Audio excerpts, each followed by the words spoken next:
Tuombe. Ewe Mwenyezi Mungu, ambaye kwa hekima na wema wako umetoa nyadhifa za viongozi na mabunge kwa ustawi wa jamii na utawala haki wa wanadamu, tukusihi utazame kwa neema nyingi sisi watumishi wako ambao umeridhika kutuita tutekeleze shughuli muhimu za jamhuri yetu. Tunakuomba uteremshie baraka zako sisi tuliokutanika hapa, na utujalie tuyatende na kufikiria mambo yote yatakayofikishwa mbele yetu kwa njia ya haki na uaminifu, ili utukufu na sifa zako ziendelezwe, na ili kustawisha amani, ufanisi na heri ya nchi yetu na wale ambao haja zao wamezikabidhi mikononi mwetu. Amen.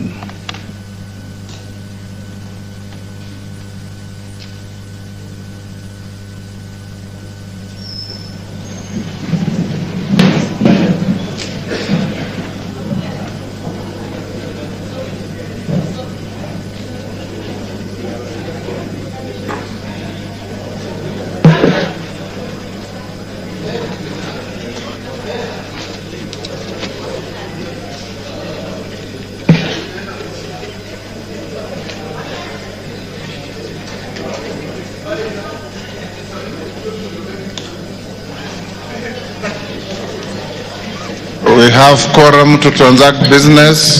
Clerk, can we... Order number 1, administration of oath. Order number 2, communication from the chair. Honorable members,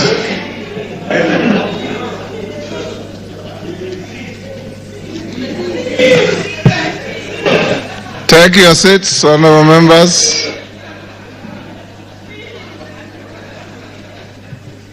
Dr. Mwiti, take the nearest seat.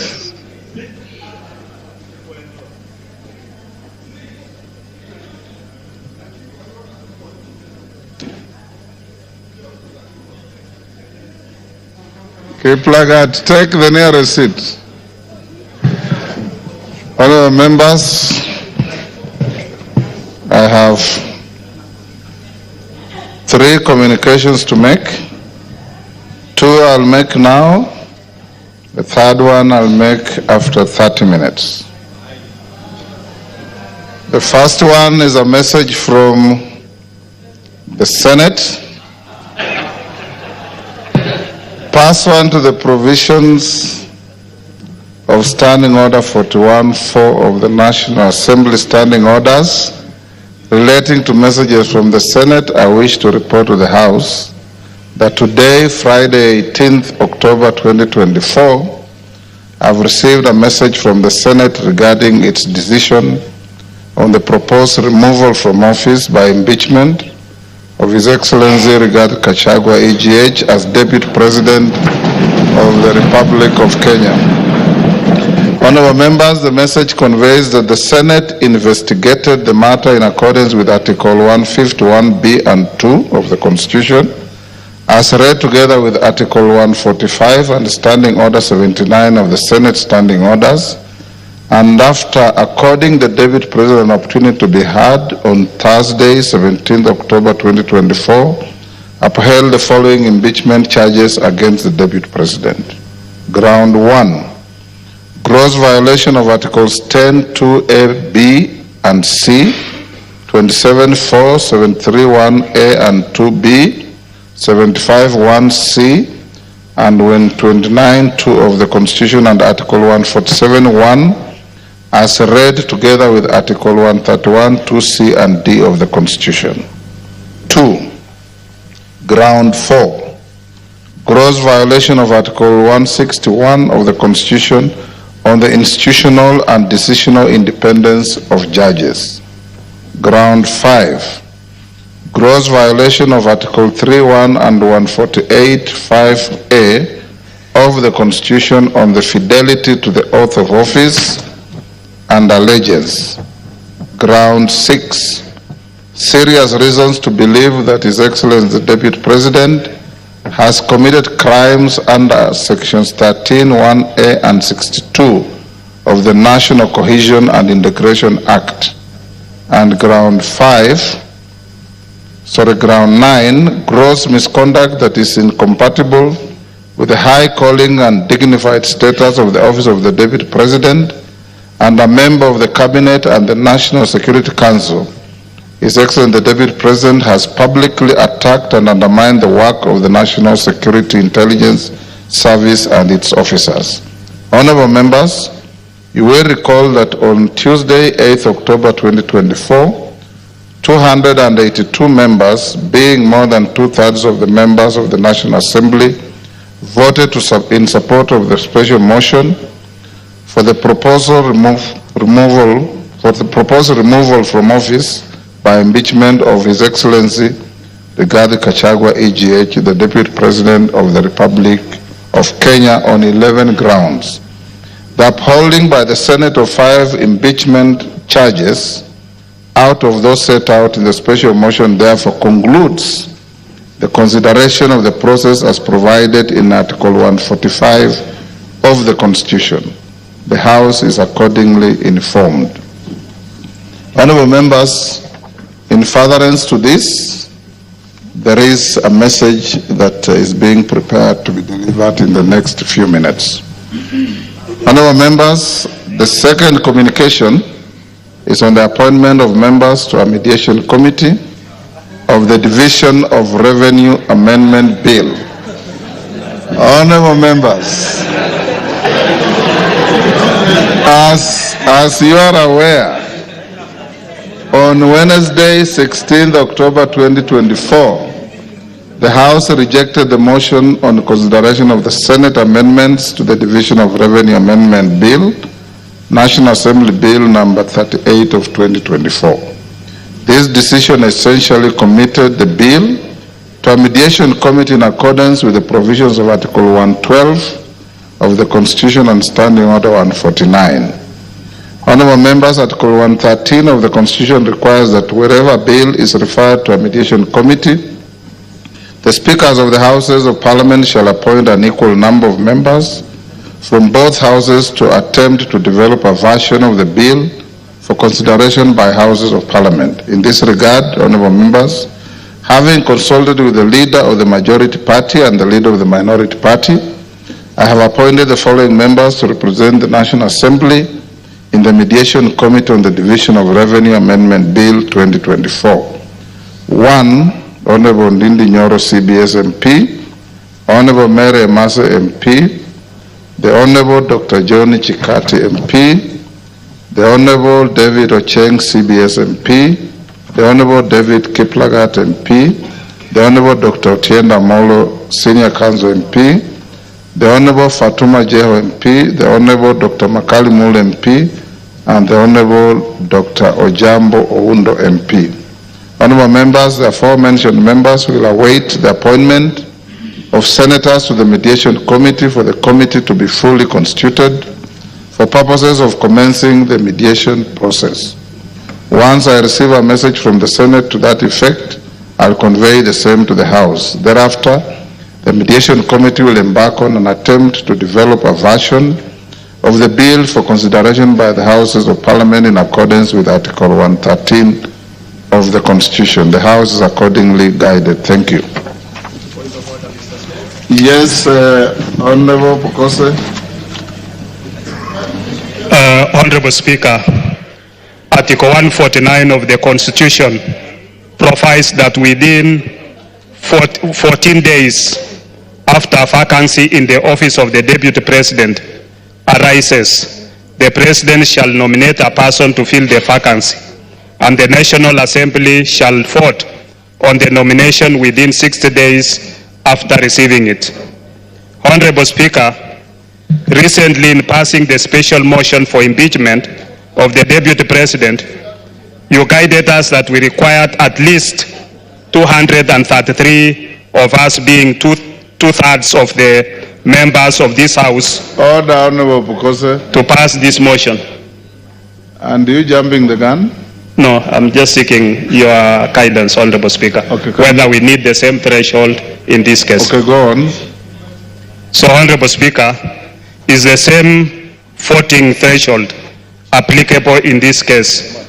I seek your guidance following your communication from the Senate. You are still jumping the gun. Okay. We have a communication from the Senate which requires no comment. Okay.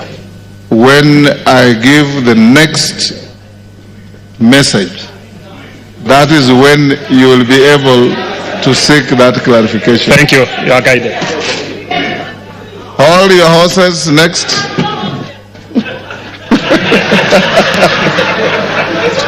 Betty, if you have no horse, hold your mule.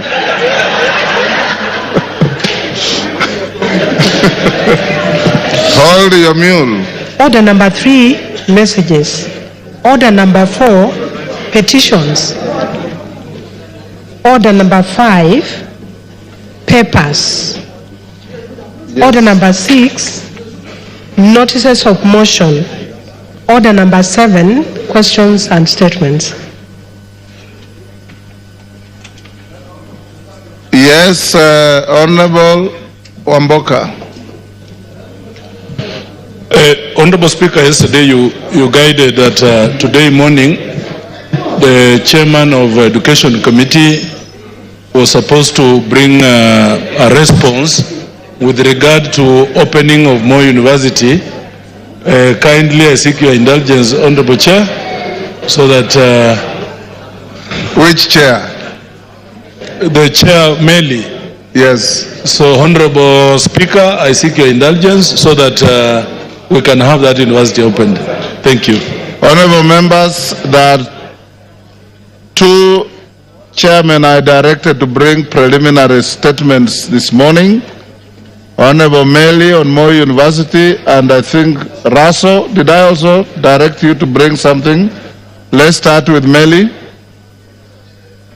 Thank you, Honorable Speaker. Honorable Speaker, I stand here to respond to your direction yesterday that indeed Moi University is in a crisis, and I submitted the statement from Honorable Wamboka on the issue of the university. However, Mr. Speaker, I received as a response which is very inadequate, and it could not address the issues that Honorable Wamboka and this House demanded from the Ministry of Education, and more importantly from the PS. And therefore, Honorable Speaker, it would be good that I redirected again that all the salient issues that were raised in the statement be addressed, because it was such a generality that it could not address those particular issues. So I decided not to read that particular statement, and I took it back to the ministry. Thank you, Honorable Speaker. Yeah. Is it on the same issue? Yes, I wanted to go ahead. Yes, Mr. Speaker, the issue of Moi University is a very serious issue, and especially destroying the lives of our professionals and our professors who have done a great job in going to school to be able to teach our children. Mr. Speaker, we want the ministry to take seriously this matter, because taking it lightly, and yet we are talking about the lives of people who are working there. They have lost their pensions, they have lost they don't have an increment of salaries, and they have been put on CRB. Almost all lecturers who took loans, the university is not paying. So we need that thing resolved as soon as possible, Mr. Speaker. Thank you. Yes. Thank you so much, Mr. Speaker. I rise knowing that Keses constituency is where Moi University is situated. And as we seek the information through the Chair of Education, I wish to reiterate an issue that has not been talked about for quite some time, that Moi University, being the only second university in the Republic of Kenya, has facilitated establishment of more than 9 other universities, fully fledged universities. And in the process of establishing, most of the resources then that were earmarked for Moi University all were generated under IGU, especially during the parallel self-sponsored program, were utilized to establish these universities. And no discussion since then have been brought forward to ensure that Moi University is compensated back to where it was before. And I want to raise this one, that the committee, as they are looking at, they should also be able to tell us how much resources were channeled out or were siphoned out to establish the other universities, and no discussion has been discussed to ensure that Moi University is reinstated back to where it was. Meli, you are out of order. A university opening another campus elsewhere does not amount to siphoning money. It's expansion and it's a program that grows education. How does that become siphoning money? Thank you. Maybe, okay, I withdraw that statement. But yes. Still, the point here, Mr. Speaker, is that the Committee on Education should be able to come up and inform this Honorable House what shall then be done. I know for a fact, yes, that Moi University produced Kakamega Most University. That Most then produced Kibabi. That has nothing to do with siphoning money at all. Yes, Ocheng. Yes. Ocheng. Honorable Speaker, the issue of Moi University is saddening, Mr. Speaker. The Speaker, that the university is closed and there's no urgency. There is no effort towards reopening it immediately, Mr. Speaker. It's a scandal. The Speaker, as the ministry and as the committee concerned brings a proper statement to the Speaker, could they tell us the root cause? If it is tribalism, let us be told so that that is sorted out. If it is ethnicity, if it's bad management, let us be told that that is sorted out.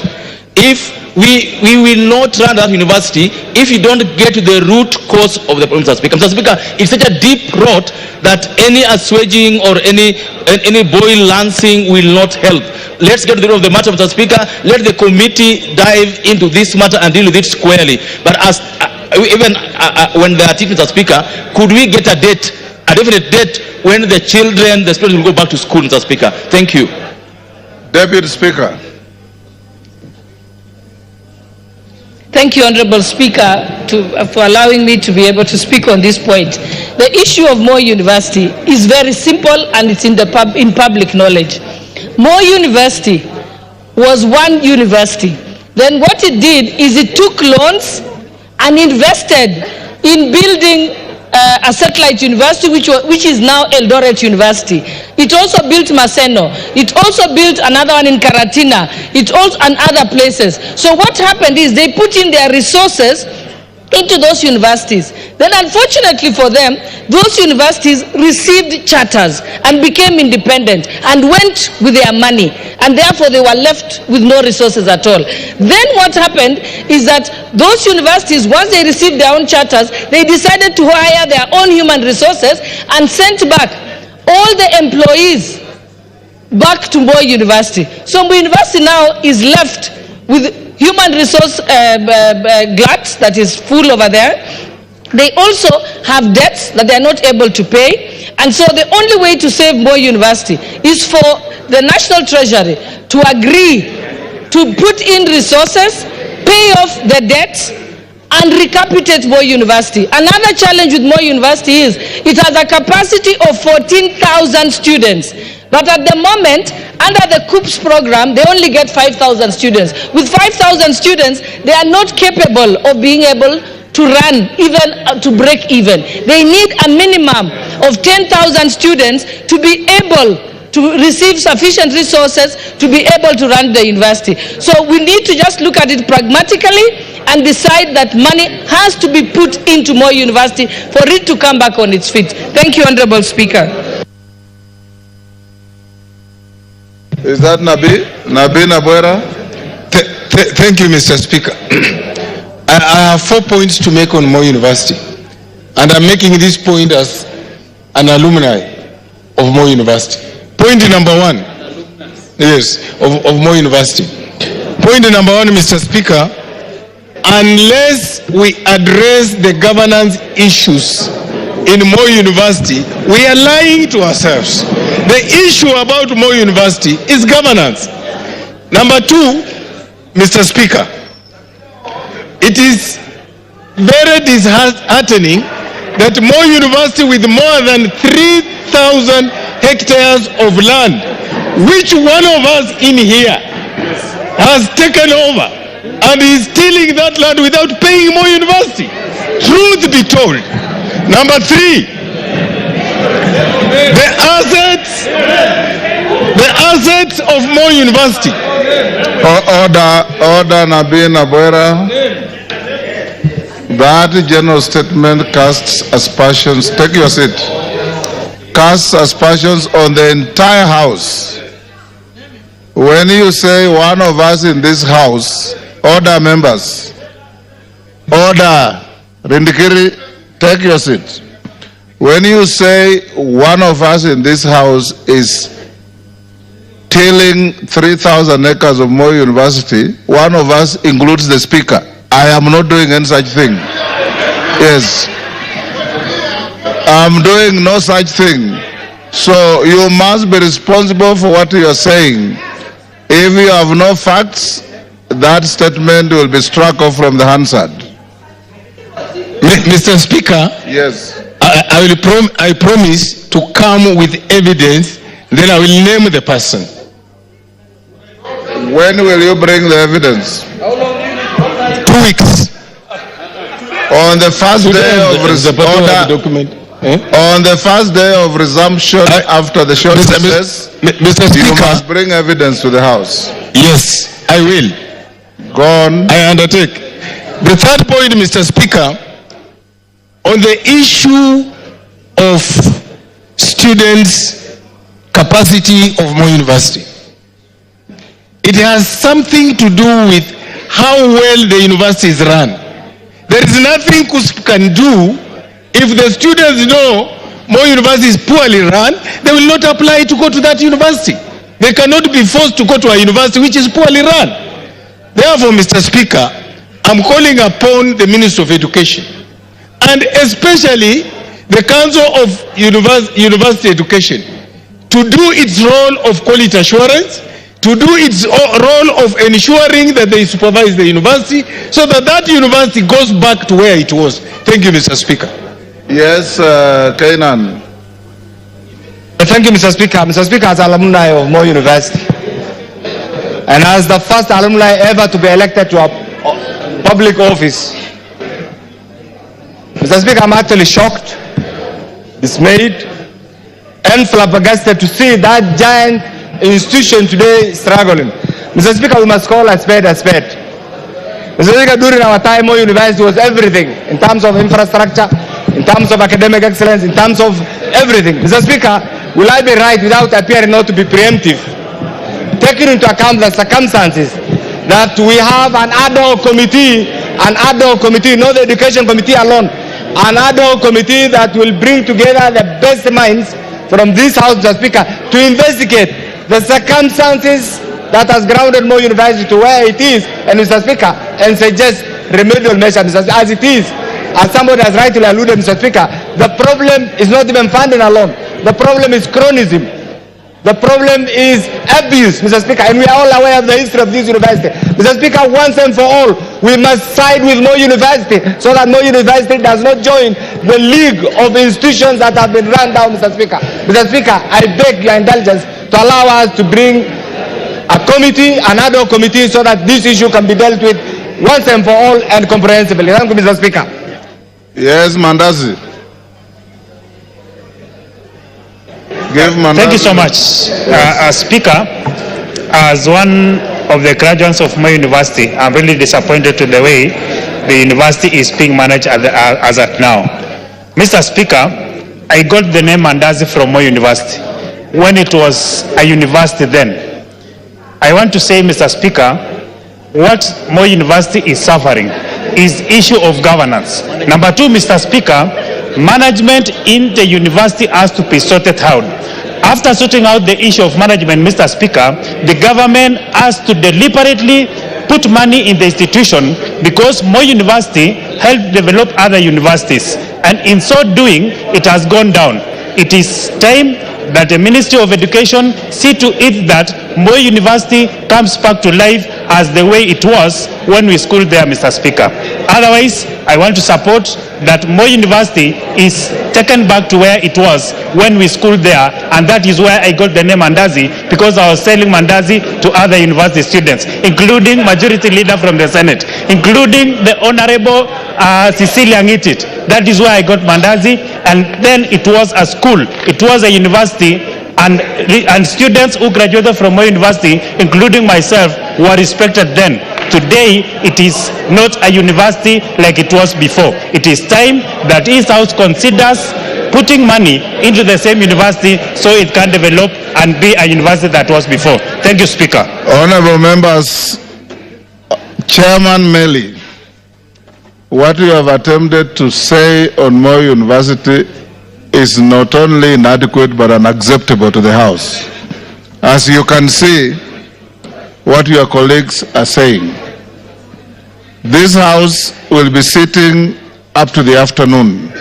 At 2:30, you must bring information from the ministry when this university is opening. At 2:30. Adequate or inadequate, you must tell the House when this university is opening.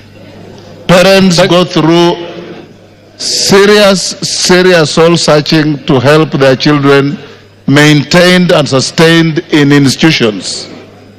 And we cannot, as a responsible House, procrastinate on this matter anymore. Yes, Meli?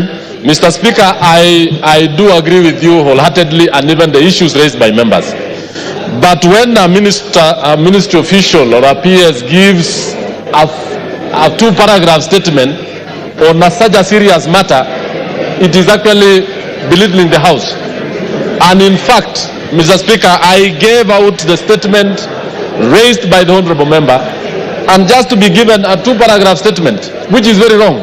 Issues facing Moi University on financials, governance, and even issues of poor governance is very big. And I did not expect that, Mr. Speaker, that I bring such a very poor As thing. chairman of the committee, you know what to do. I shall take action as you are saying, and I'll bring a statement this afternoon. Thank you. Thank you. Russell.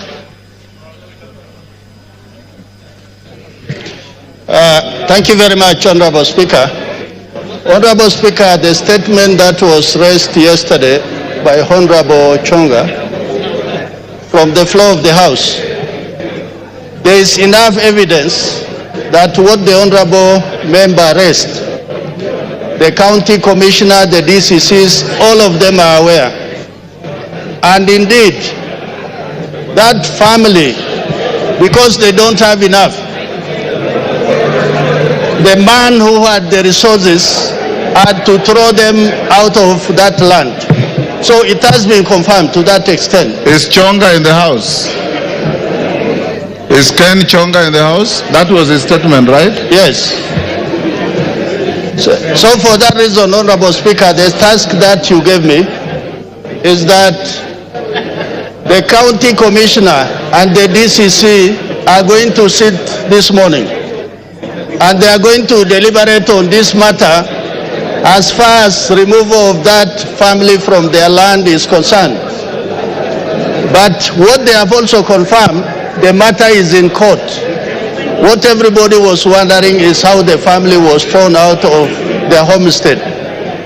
So for that reason, the ministry and the county commissioner is seized of that matter, and in the next 1-2 days, they are going to give us feedback that the family is restored back to their homestead. That is what we have gathered so far, Honorable Speaker, but we will also not leave it to that, we will follow it up. Thank you, Honorable Speaker. Honorable Ken Chonga is not in the House, so we'll leave it there. Yes, Chairman. I know my very able chair had actually made the preliminary report on the same, but I've just got the information or the report from the ministry that the report can be even ready as this afternoon. Yes. You'll deliver a statement in the afternoon? Yes. Excellent.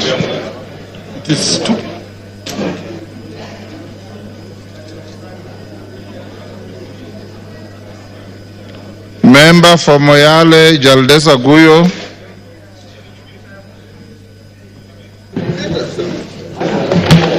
Thank you, Mr. Speaker. Honorable Speaker, pursuant to the provisions of Standing Order 44-2C, I rise to request for a statement from the chairperson of the Departmental Committee on Internal Security and National Administration regarding the reopening of Illo gold mine in the Bel Moyale constituency. Honorable Speaker, in 2023, the residents of Moyale discovered traces of gold in the Illo area of Dabel, Marsabit County, following a prolonged drought from 2021 to 2023, during which pastoralists lost more than 80% of their livestock.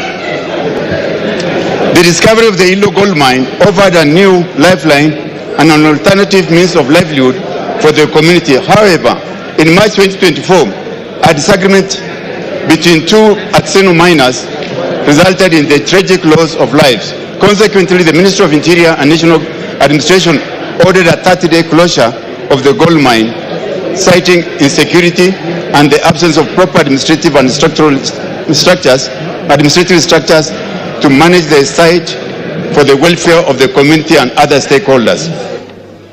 Honorable Speaker, since the closure, several positive developments have taken place.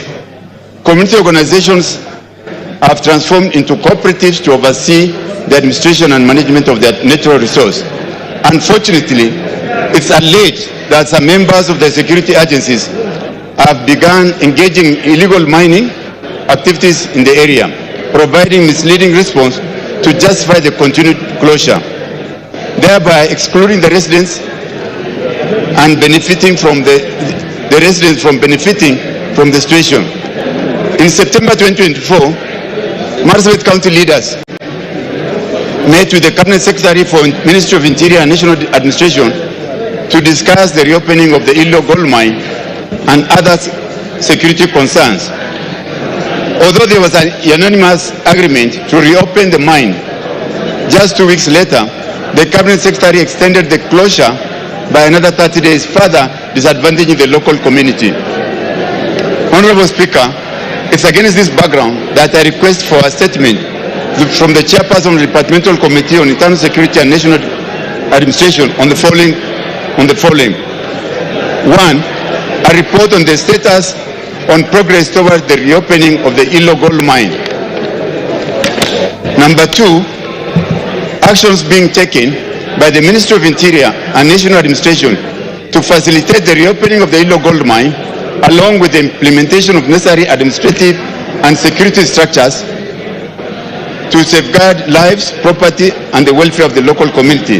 And finally, efforts to ensure that the cooperative established by the residents are recognized by the legitimate Atseno miners. Thank you, Mr. Speaker. Order, honorable members. Clerk will go back to order number 3. Order, members, take your seats. Order number 3, messages. Members on their feet, take your seats. Order, honorable members, take your seats. Honorable members, I have a message from the President on the nomination of Professor Kithure Kindiki, EGH, to fill the vacancy in the office of the Deputy President of the Republic of Kenya. Order. Order, members. Honorable members, pursuant to the provisions of Standing Order 42.1, I wish to report to the House that today morning I have received a message from His Excellency the President regarding the nomination of Professor Kithure Kindiki, EGH, to fill the vacancy which has occurred in the office of the Deputy President of the Republic of Kenya following the impeachment of the previous office holder. Honorable members, as you are aware, Article 149(1) of the Constitution provides as follows, and I quote, "Within 14 days after vacancy in the office of the Deputy President arises, the President shall nominate a person to fill the vacancy and the National Assembly shall vote on the nomination within 60 days after receiving it." Honorable members, as you are aware, for a person to hold the office of Deputy President, the person must meet the requirements specified in Article 148, as read together with Article 137 of the Constitution. In the message, His Excellency the President indicates that as a prerequisite to the nomination, he sought and received confirmation from the Independent Electoral and Boundaries Commission, IEBC, that the candidate is qualified to vie for election as a member of Parliament in accordance with Article 137(1) of the Constitution. Further, His Excellency the President confirms that he has sought and received clearances from the following institutions with respect to the candidate. 1. The Kenya Revenue Authority, KRA. B. The Ethics and Anti-Corruption Commission, EACC. C. The Directorate of Criminal Investigations, DCI. D. The Higher Education Loans Board, HELB. And E. The Commission for University Education. Honorable members, in a testament to the foregoing, His Excellency the President has annexed the following documents in relation to his nominee. A. Certified true copy of his certificate of birth. B. Certified true copy of his national identity card. C. Certified copies of his university degrees and other academic certificates. D. Certification of foreign university degrees by the Commission for University Education. E. Passport size photograph. F. Curriculum vitae and testimonials. G. Confirmation of compliance with Article 137 of the Constitution from the Independent Electoral and Boundaries Commission, IEBC. H. Confirmation of citizen status by the National Registration Bureau, Office of the Registrar of Persons. I. Confirmation of membership status in a political party from the Office of the Registrar of Political Parties, ORPP. J. Policy party membership confirmation from the United Democratic Alliance, UDA. K. Chapter 6 of the Constitution, statutory clearances on leadership and integrity from 1. Tax compliance certificate, Kenya Revenue Authority. 2. Ethics and Anti-Corruption Commission. 3. Certificate of good conduct from the Directorate of Criminal Investigations, DCI. 4. Compliance Higher Education Loans Board. And 5. Credit report and certificate of clearance from the Credit Reference Bureau. In view of the foregoing, honorable members, and having perused the attached documents, I am satisfied that the candidate meets the requirements under Article 148 as read together with Article 137 of the Constitution to fill the vacancy in the office of the Deputy President. Consequently, the nomination is properly before the House for purposes of the decision required under Article 149(1) of the Constitution. Honorable members, Article 149(1) of the Constitution suggests that states that upon receipt of a nomination of a person to fill a vacancy in the office of the Deputy President of the Republic of Kenya, the House is required to vote on the nomination. Considering that the House is scheduled to proceed on recess at the rise of the House this afternoon, I'll convene a meeting of the House Business Committee immediately hereafter to deliberate on the next steps to be taken by the House. Thereafter, I will guide the House on the decision of the House Business Committee, and the House is accordingly guided. I thank you.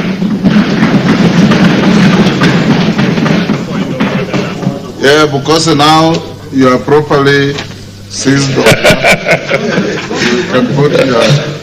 Thank you, Honorable Speaker. Honorable Speaker, Article 149 of the Constitution provides that within 14 days after a vacancy in the office of the Deputy President arises, the President shall nominate a person to fill the vacancy, and the National Assembly shall vote on the nomination within 60 days after receiving it.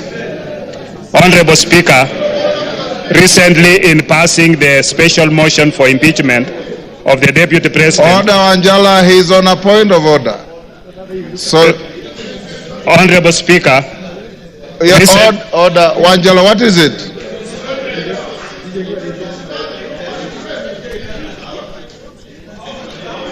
Order, Honorable Shinali. Order, Honorable Shinali, will you be upstanding? You are not properly dressed. You go and dress in a proper manner and come back. Who else? Honorable Zahir. You are no. Him is a Muslim, is wearing a Friday prayer meeting. There's no problem. Shinali, go and dress up. Go on, Bukose.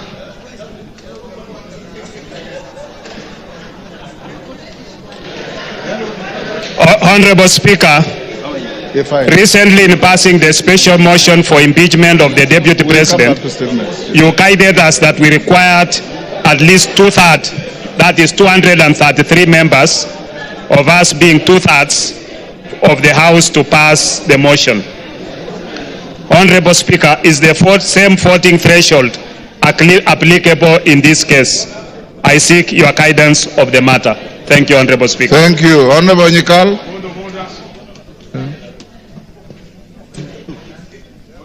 Yes, Milemba. Honorable Shinali, retreat quietly and dress up and come back. Thank you, Honorable Speaker.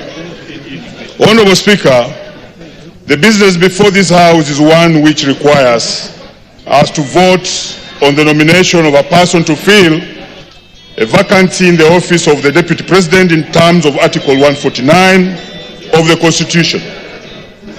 Honorable Speaker, as is a practice before the House takes a vote on a matter, members are accorded an opportunity to debate and give their views on the business before the House. Honorable Speaker, to this end, I seek your guidance on whether we shall be given an opportunity to debate on the nomination and give our views. Thank you, Honorable Speaker. Wangwe. Thank you, Honorable Speaker. Honorable Speaker, I rise to seek your guidance on whether this House will be required, Honorable Speaker, to undertake the vetting and approval process as required by the Public Appointments Parliamentary Approval Act. Number two, Honorable Speaker, of my concern is that, Honorable Speaker, Article 124, particularly subsection 4 of the Constitution, provides that when a House of Parliament considers any appointment for which its approval is required under the Constitution or an Act of Parliament, the appointment shall be considered by a committee of the relevant House, and the committee's recommendation shall be tabled in the House for approval. Honorable Speaker, in your communication, you have not given us indication on how you are going to handle that process. Maybe, Honorable Speaker, you can guide me on how you intend to handle it. Thank you, Honorable Speaker. Thank you. Jen Kakiri. Yes, member for Laikipia. Thank you, Honorable Speaker.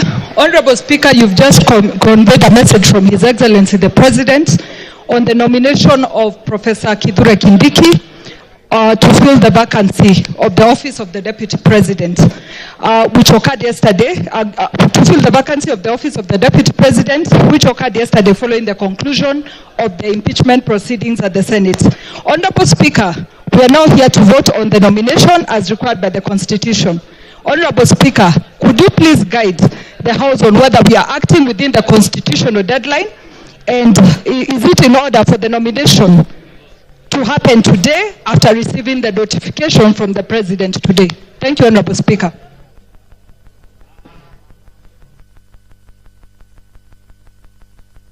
With those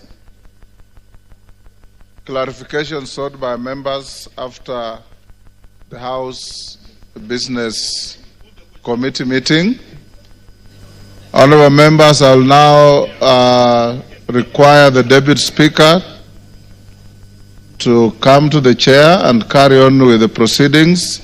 Members of the House Business Committee, move to room 9 for a meeting, whereafter we will resume the proceedings of the House. And I'll guide the issues raised by Honorable Pukose, Jane Gakiri, Wangwe, and Omboko Milemba at the next resumption. Yes, what's your point of order, Honorable?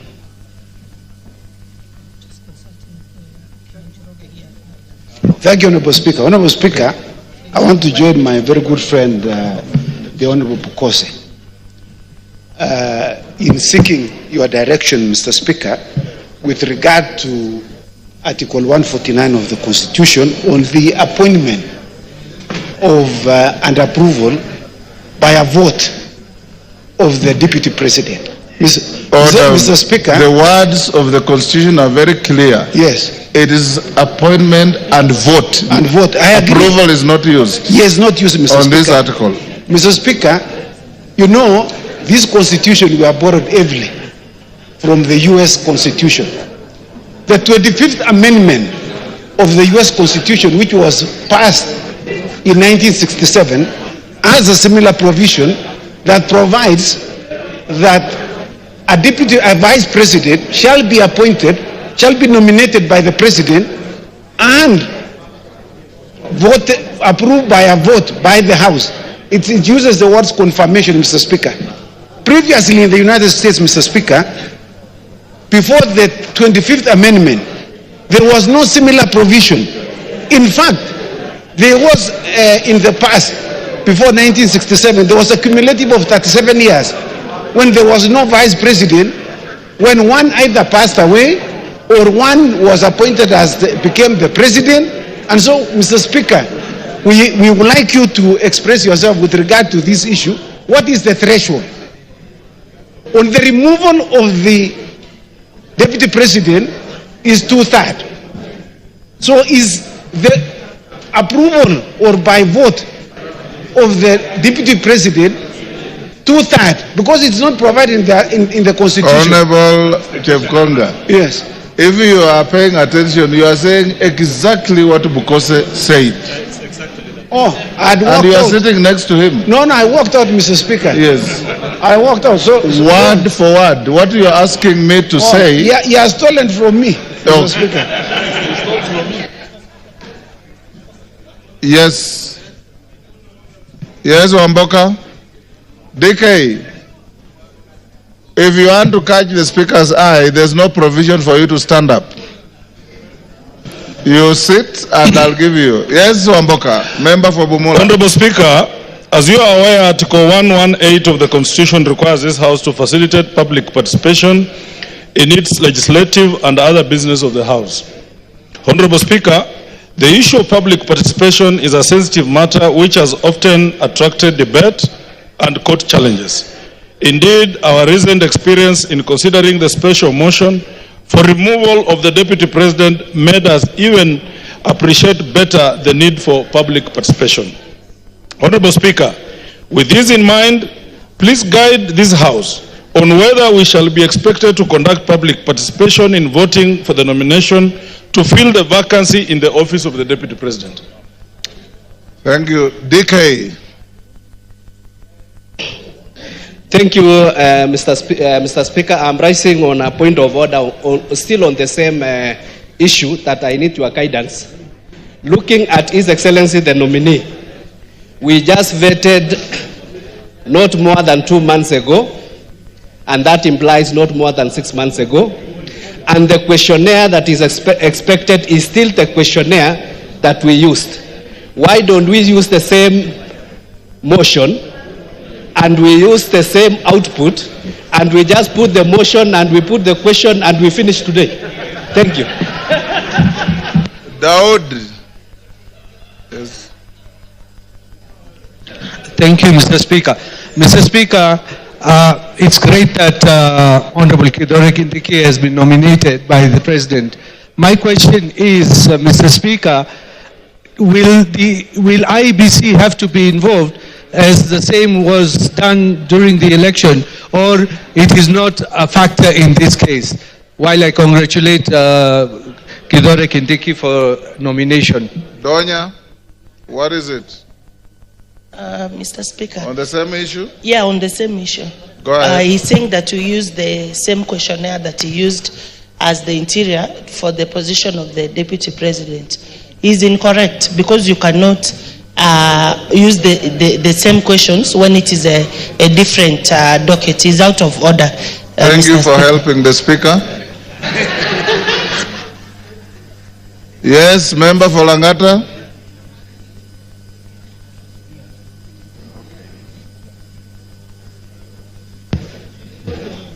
Yes. Thank you, Mr. Speaker. Having seen how things move very fast in this House, let me take this opportunity to congratulate the newly appointed Deputy President. Order, Jalango. He has not been appointed. He has been nominated. I've just said on how things move very fast here, sir.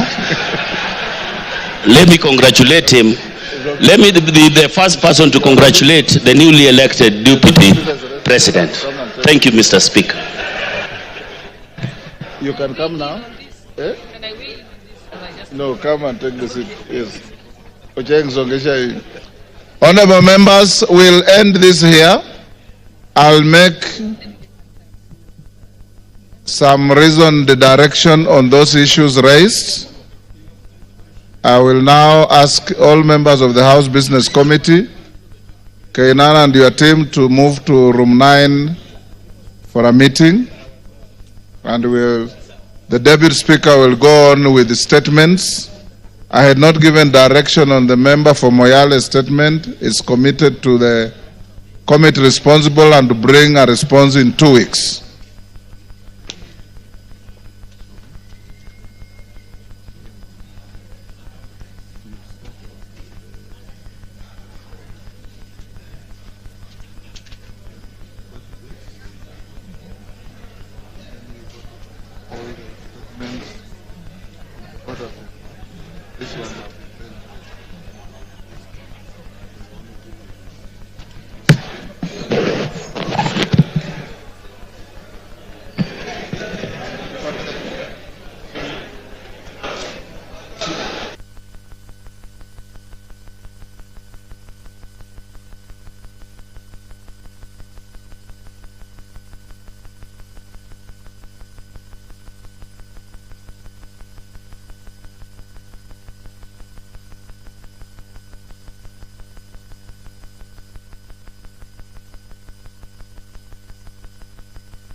Honorable members, we shall now go to statements, and we shall continue with a statement by the member for North Horr, Honorable Wario.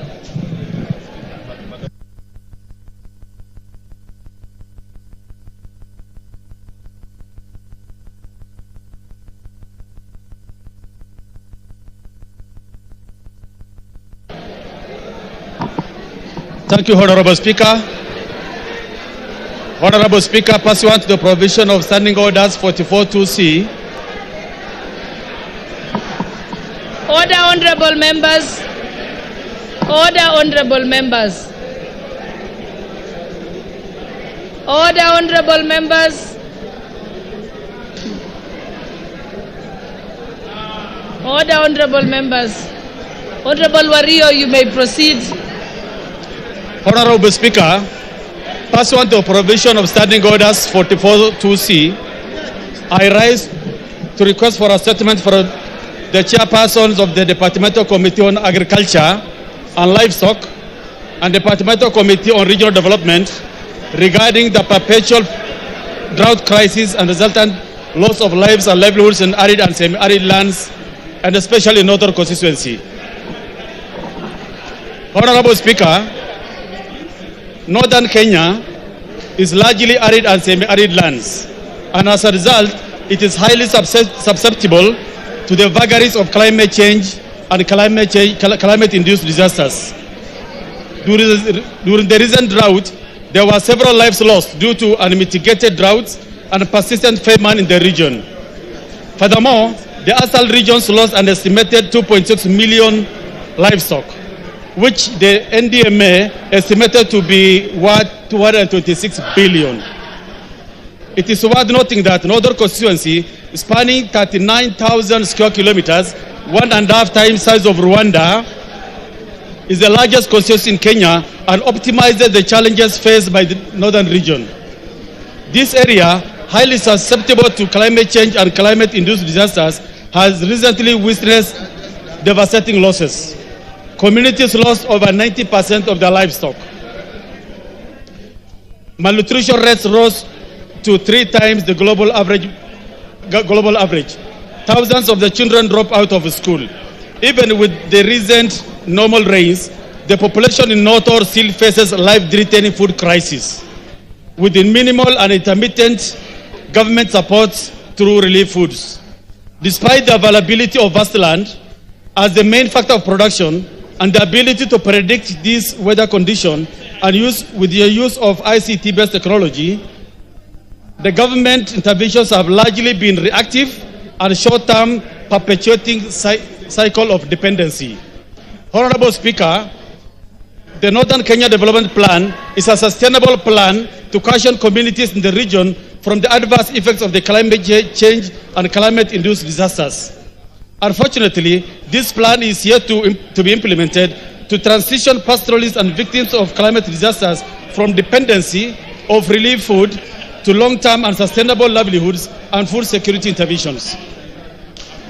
Honorable Speaker, it is against this backdrop that I request a statement from the chairperson of the Departmental Committee on Agriculture and Livestock and Regional Development on the following. 1. Plans on how the government intends to leverage on demonstrated capacity for transformative projects in technology, water, and large-scale infrastructure projects to prioritize food security and enhance dignity of the population in North Or and the ASALs of Northern Kenya. B, an explanation on why the government allocates substantial resources for relief food annually, but minimal or no resources for specific, smart, measurable, and realistic food security programs in the ASAL of Kenya. A comprehensive report on all food security and drought resilience projects with its corresponding budgets by both government and donor-funded projects that have been implemented or are ongoing in Northern constituency and the ASALs of Northern Kenya. Reasons why ASAL regions of Kenya remain vulnerable to climate change effects despite numerous national plans, including a report on the implementation status of the Northern Kenya Development Plan. Finally, a detailed analysis of the audited impacts of initiatives aimed at cushioning Kenyans from the effects of the climate change, with the specific attention to Northern region, including timelines for implementation of sustainable solutions. Thank you, Honorable Speaker.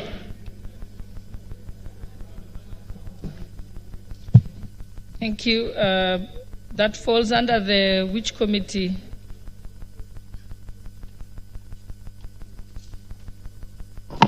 Environment? Committee of Agriculture and Livestock and Regional Development. Honorable Mutunga, are you here? Do you have any response? Or do you want to say something about it? Honourable Speaker, we can promise to get a response in the next 2 weeks, soon after the recess. Thank you. Honorable members, before we move to the next statements,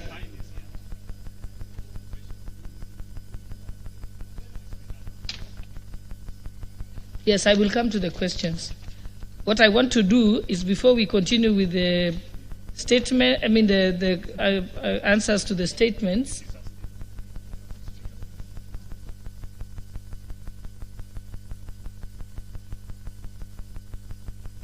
I will give you the opportunity. We are going to go to the statement. So you'll have an opportunity, Honorable Pukose. But before we proceed with the statements, allow me to reorder the order paper. And we will go to order number 8 to put the question, and also order number 9, and then we can go back to statements. So, honorable members. Oh, yeah, read out. Order number 8, the Community Health Workers Bill, National Assembly Bills number 33 of 2022, second reading, question to be put. Honorable members, I now put the question that the Community Health Workers Bill, National Assembly Bill number 53 of 2022, be read a second time. Will as many as of that opinion say aye? Aye. Will as many as of the contrary opinion say nay? The ayes have it. Next order. A bill for an act of parliament to make provision for the training, registration, and licensing of community health workers, to regulate their practice, to provide for the establishment, powers and functions of the Community Health Workers Council of Kenya, and for connected purposes. Order number 9, motion, consideration of the mediated version of the Sugar Bill, National Assembly Bills number 34 of 2022. Question to be put. Honorable members, I now put the question that pursuant to the provisions of Article 113(2) of the Constitution and Standing Order number 153, this House adopts the report of the Mediation Committee on the Sugar Bill, National Assembly Bill number 34 of 2022, laid on the table of the House on Wednesday, 16th October 2024, and approves the mediated version of the Sugar Bill, National Assembly Bill number 34 of 2022. Will as many as of that opinion say aye? Aye. Will as many as of the contrary opinion say nay? The ayes have it.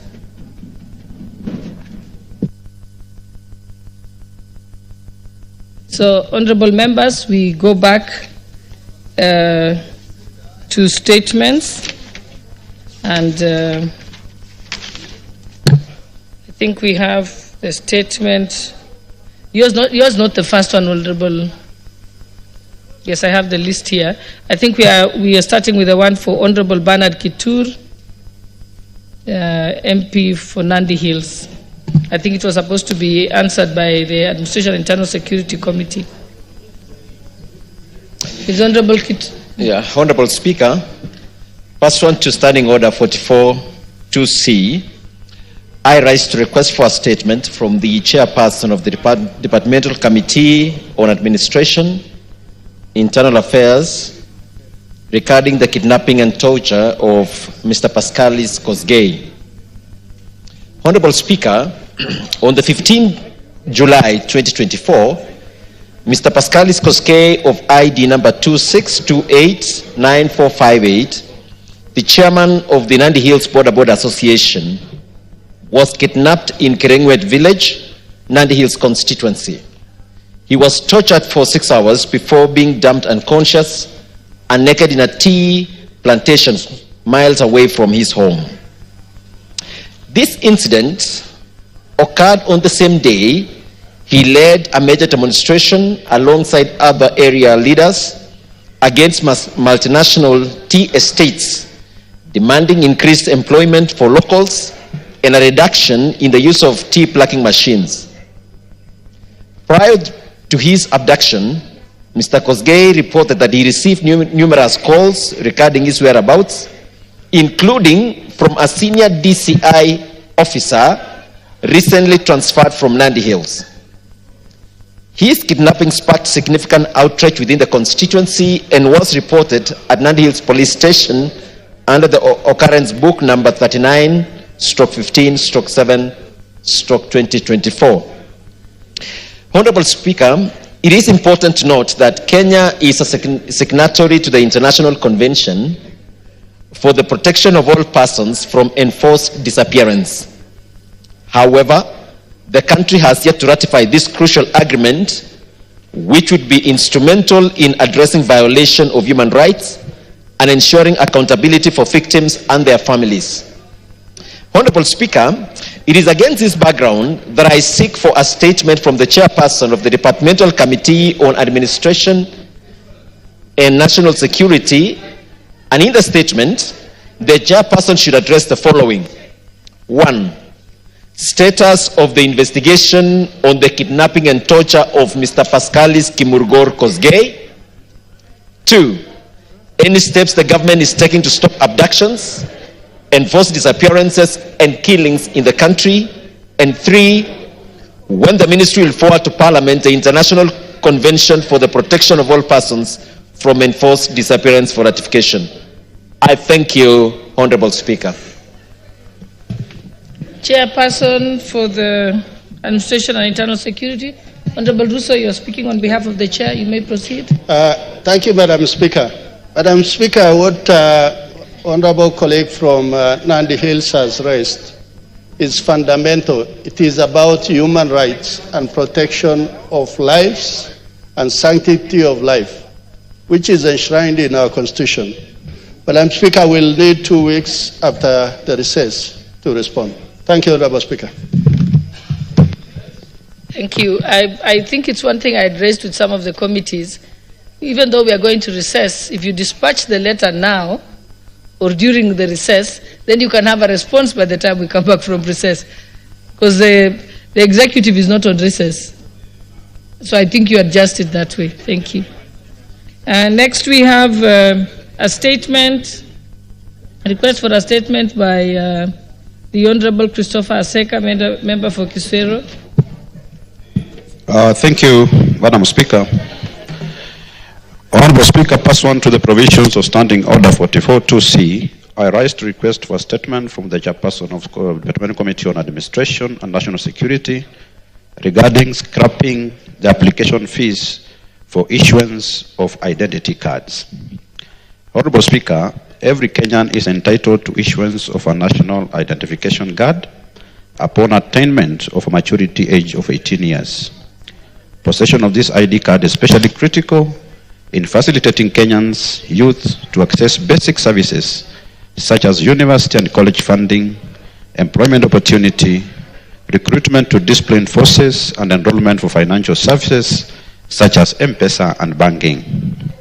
Sadly, Honorable Speaker, the government requirement for payment of a mandatory application fee of 300 Kenya shillings is hindering many teenage first-time applicants from acquiring national identity cards. Clearly, at the age of 18 years, teenagers applying for these identification cards do not have income of their own to pay fees and to meet other related costs, such as convenience fees charged by Huduma centers. Additionally, teenagers who do not have parents or guardians to pay for the application fees, for them to fail to apply for identification cards due to the cost implications. As a result, most young people are not only delayed from timely access to opportunities requiring ID cards, but also the enjoyment of the inherent identity as citizens of Kenya. Honorable Speaker, it is against this background that I request for a statement from the chairperson of the Departmental Committee on Administration and National Security on the following. Clarification on the justification for levying and application fee of 300 Kenya shillings for issuance of national identity cards for first-time teenagers applicants who do not have their own income. And 2, the action being taken to immediately scrap the application fee for the first-time teenage applicants in order to remove the prohibitive financial obligation and hinders them from obtaining the critical document. I thank you, Honorable Speaker. Thank you, Honorable Russo. Yes, proceed. You want to respond to him? Give them a timeline. Thank you, Madam Speaker. Madam Speaker, I think that issue is a hot issue in the country. Because if youngsters don't have anything, they live with their parents. And they are told to get an ID card, they must pay for it. I think it's something that we have not yet reached that stage, even as a country. Yes, in developed countries, youngsters start working from as early as 15 years, and they have some income. So for that reason, I think as a committee we will need a serious debate with the department, and we'll give a comprehensive response by the time we are through with the recess. Thank you, Honorable Speaker. Honorable Russo, the fees, that was in it was gazetted regulations, or how was it implemented? Actually, Madam Speaker, the fees were gazetted. It was just as a means of raising revenue by the department. But there was not concerted discussion with even the Committee of Parliament. So for that reason, whereas it is out there in the public domain, I think we need to review that position because it raises fundamental issue. There are those children of members of Parliament. They can afford it. What about the children of peasants who don't have anything, even affording a meal a day? So for that reason, I think we will work on it, and after the recess, we'll be able to respond to it. Thank you, Honorable Speaker. Because I'm assuming that it should have been given, it should have come to the Committee for Delegated Legislation, because then that's at the point that they could approve or nullify it. So maybe liaise with that committee. And then we, thank you. Okay, the next request for a statement is by Honorable Dr. Robert Pukose. Thank you, Honorable Speaker. Honorable Speaker, this statement is a statement from the committee, and I'm presenting it in my capacity as the chair. Honorable Speaker, pursuant to Standing Order 44.2c, I rise to request for a statement from the chairperson of the Departmental Committee on Education regarding government financial assistance to students enrolled at the Kenya Medical Training College. Honorable Speaker, this matter is of great significance to many aspiring medical professionals across our nation, as KMTC students are integral to our healthcare system. Their training and expertise directly contribute to the quality of care provided to our citizens. Ensuring that these students receive adequate financial assistance is essential not only for their success but also for the future of healthcare in Kenya. Honorable Speaker, it is against this background that I seek for a statement from the chairperson of the Departmental Committee on Education on the following.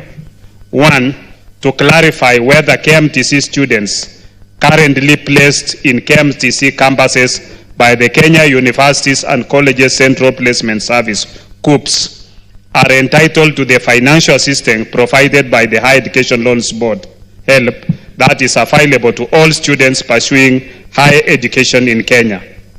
2, indicate if KMTC students are eligible for student loans offered under the purview of the Ministry of Education, and if so, when will they receive financial assistance, including student loans under the new funding model being introduced by the Ministry of Education. 3, state whether the Ministry of Education continues to allow the Ministry of Health through KMTC to collaborate with the Higher Education Loans Board in dispersing student loans to students at medical training college as has been practiced previously. 4, explain the actions taken by the Ministry of Education to ensure that KMTC students have access to financial assistance, thereby promoting equity and inclusivity in higher education financing comparable to that of other students across the country. And if you could allow my Vice Chair, Honorable Speaker, to also make a comment on it. I proceed, Honorable Patrick.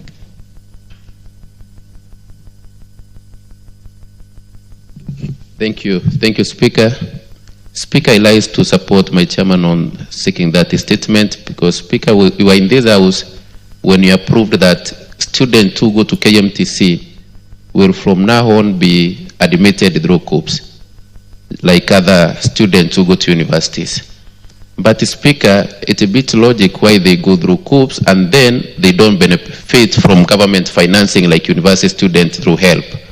So, Speaker, what we are urging as a committee is that let students who go to KMTC, since they go through COOPs like other university students, also benefit from my education launch board in financing the education, Madam Speaker. Madam Speaker, as we try to achieve universal health coverage in this country, the most important cadres that will help us to achieve UHC in this country are the nurses, are the clinic officers, are the public health officers, and the KMTC trains the back of this lot, Madam Speaker. So for us, it's just a request that let those who go to KMTC also be beneficiaries of higher education loans board, Speaker. Thank you, Madam Speaker. Thank you, Chairperson for the Education Committee. Thank you, Madam Speaker. Madam Speaker, I want to commend Honorable Dr. Bukose, the Chair, and the members who have raised this particular issue. It's a very, very pertinent issue. And I think as the rule requires, mid-level colleges and universities, students in the Republic are supposed to get loans, scholarships through the Higher Education Loans Board and also University Funding Board. So, Honorable Speaker, I'll really fast-track this particular issue and will respond immediately we are back from recess, because it's a very, very important item that we really need to dispense with faster. Thank you, Madam Speaker. Thank you. Let's go to the next request for a statement by the Honorable Dr. John Mutunga, member for Tigania West.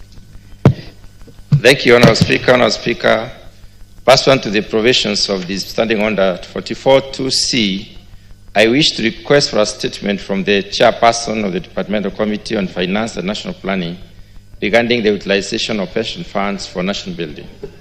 Honourable Speaker, the Retirement Benefit Act 1997 provides for among other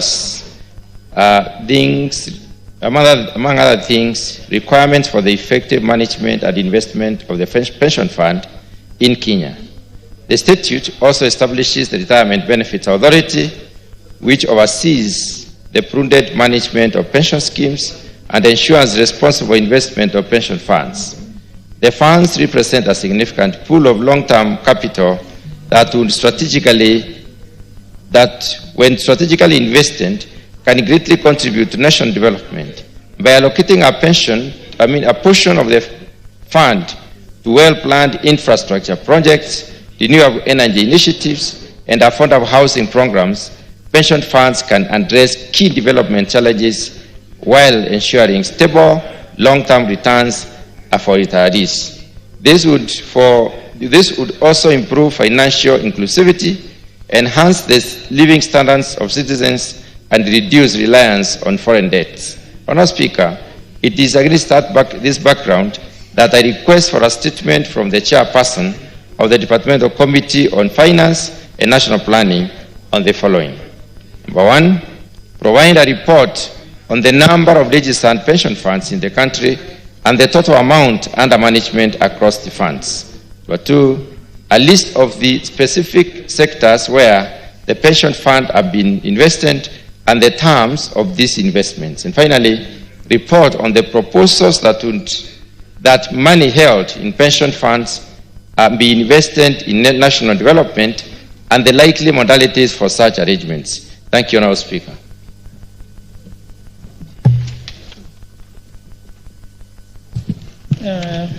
The Chairperson for the Committee on Finance and National Planning, Honourable Kuria. Thank you, Honourable Speaker. Honourable Speaker, I want to thank the Honourable, my colleague, the Chair for Agriculture, Mutunga, for requesting for this statement. And I think the committee will endeavour to go far beyond the statement sought. Honourable Speaker, the pension savings as a percent of GDP in Kenya is between 10 and 15%. And this is way lower than the global average of around 50 to 100%. So, and maybe one of the reasons why even we lag behind in terms of our pension savings as a percent of GDP compared to countries of equal GDP level, could be that we are not maybe investing these pension schemes as we should. and therefore the Parliamentary Committee on Finance and National Planning will endeavor to meet the relevant authorities, including the Retirement Benefit Authority and all the other pension schemes, Honorable Speaker, and see how they are investing those monies, ensuring that even they're not just the savings are not just used for development of this country, but also, and most importantly, the savings are safeguarded, so that when our pensioners get to retire, they are assured that they're going to get their pensions on time, and that they're going to grow the funds and make sure that they're used for the economic development in this country. So, Honorable Speaker, if you give us 2 weeks, we should be able to respond to the statement sought by the Honorable Mutunga. Thank you, Honorable Speaker. Okay, thank you. Next request for a statement is by the Honorable Paul Katana, member for Kaloleni.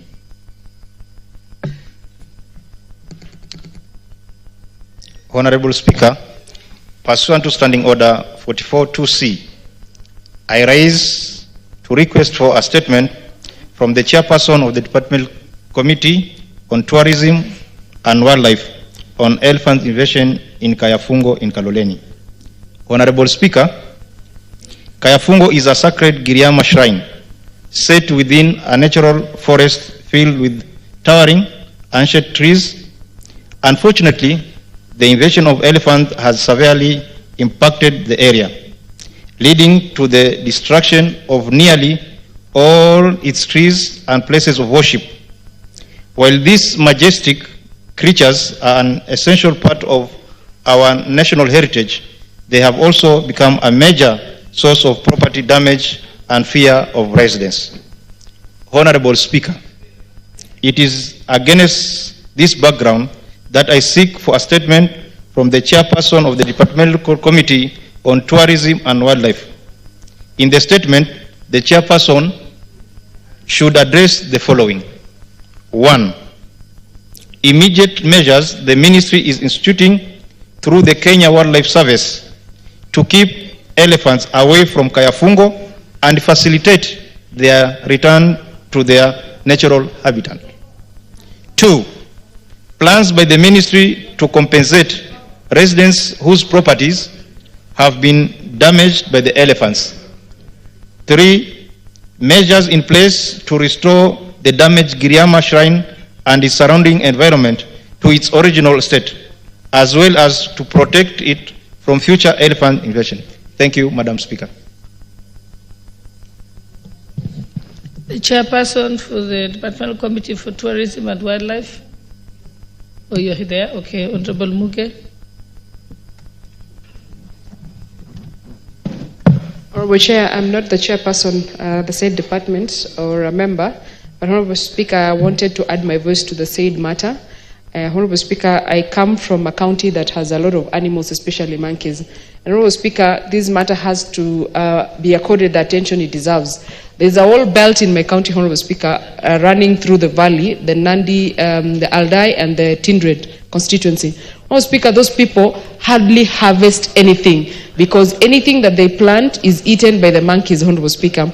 And these people, Honorable Speaker, are not getting the attention from the concerned authorities so that their crops and their plantations can be protected, or Honorable Speaker, they can be advised on what else to do that will not attract the animals to their farms and eat their foods and their crops, Honorable Speaker. So, Honorable Speaker, in support of the member who was asked for this statement, I add my voice that this particular department, Honorable Speaker, should be able to do a thorough audit and be able to map all the animals, Honorable Speaker, that are actually becoming a source of conflict between the humans and the animals, so that we can look for a way, Honorable Speaker, to safeguard those people, to make sure that their lives is ongoing and they are comfortable in their living, and the animals also, Honorable Speaker, are comfortable so that they can be able to have a better coexistence, Honorable Speaker. I thank you.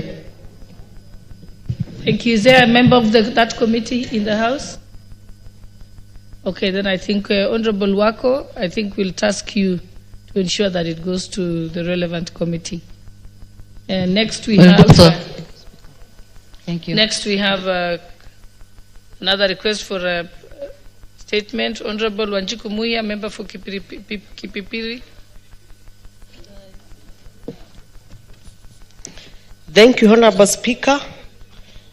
Honorable Speaker, pursuant to the provision of Standing Order 44-2C, I rise to request for a statement from the chairperson of the Departmental Committee on Transport and Infrastructure regarding the unmarked bumps along flyover Jabini, Kipipiri, or Karau Nyahururu Road.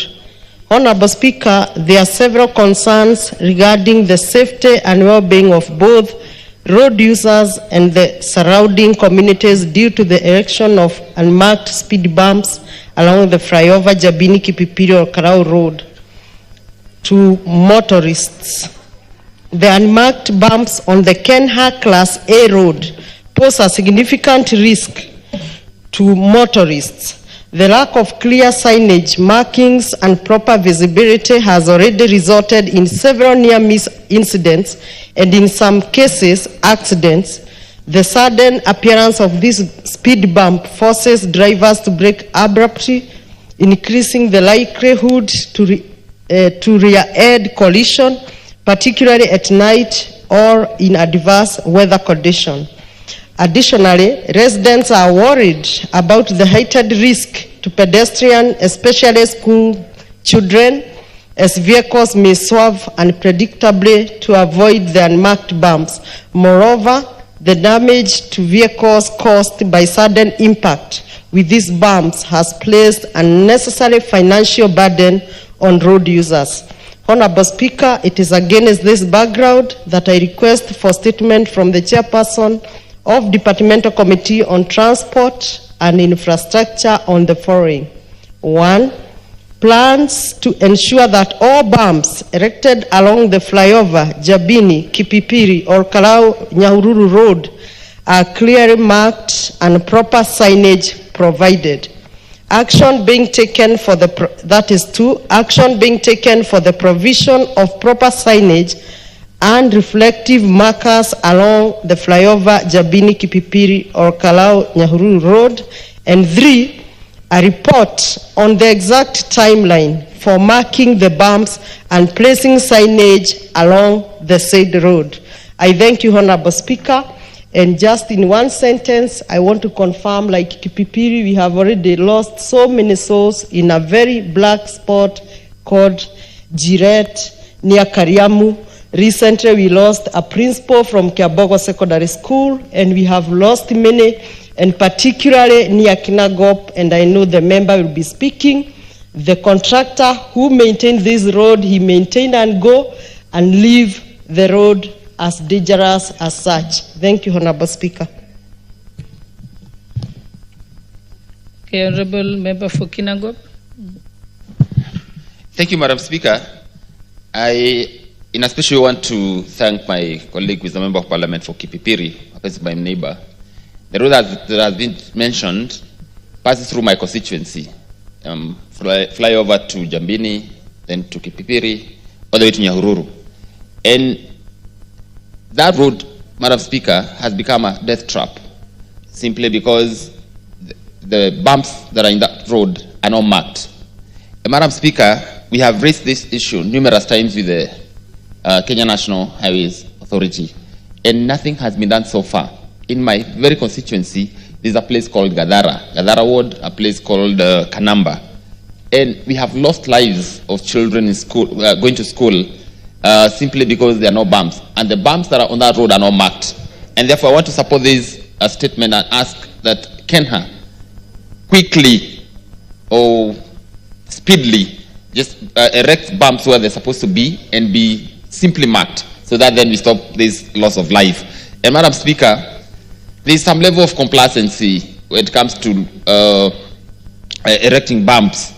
You know, you'll hear these people say we cannot erect bumps because it's a highway. But then, what is more important, speed or the lives of people? And therefore, Madam Speaker, in a special way, I would want you to emphatically compel Kenya National Highways Authority to erect bumps where they're supposed to be and mark them appropriately. I rest my case, Mr. Speaker. Madam Speaker. Thank you. The chairperson for the Transport and Infrastructure Committee. Any member of the committee?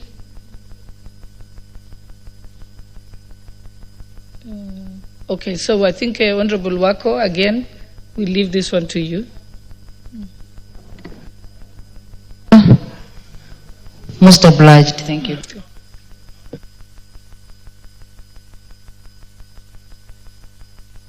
The last statement, we have a statement from the Honorable Member for Chuka, Honorable Patrick Tigwa.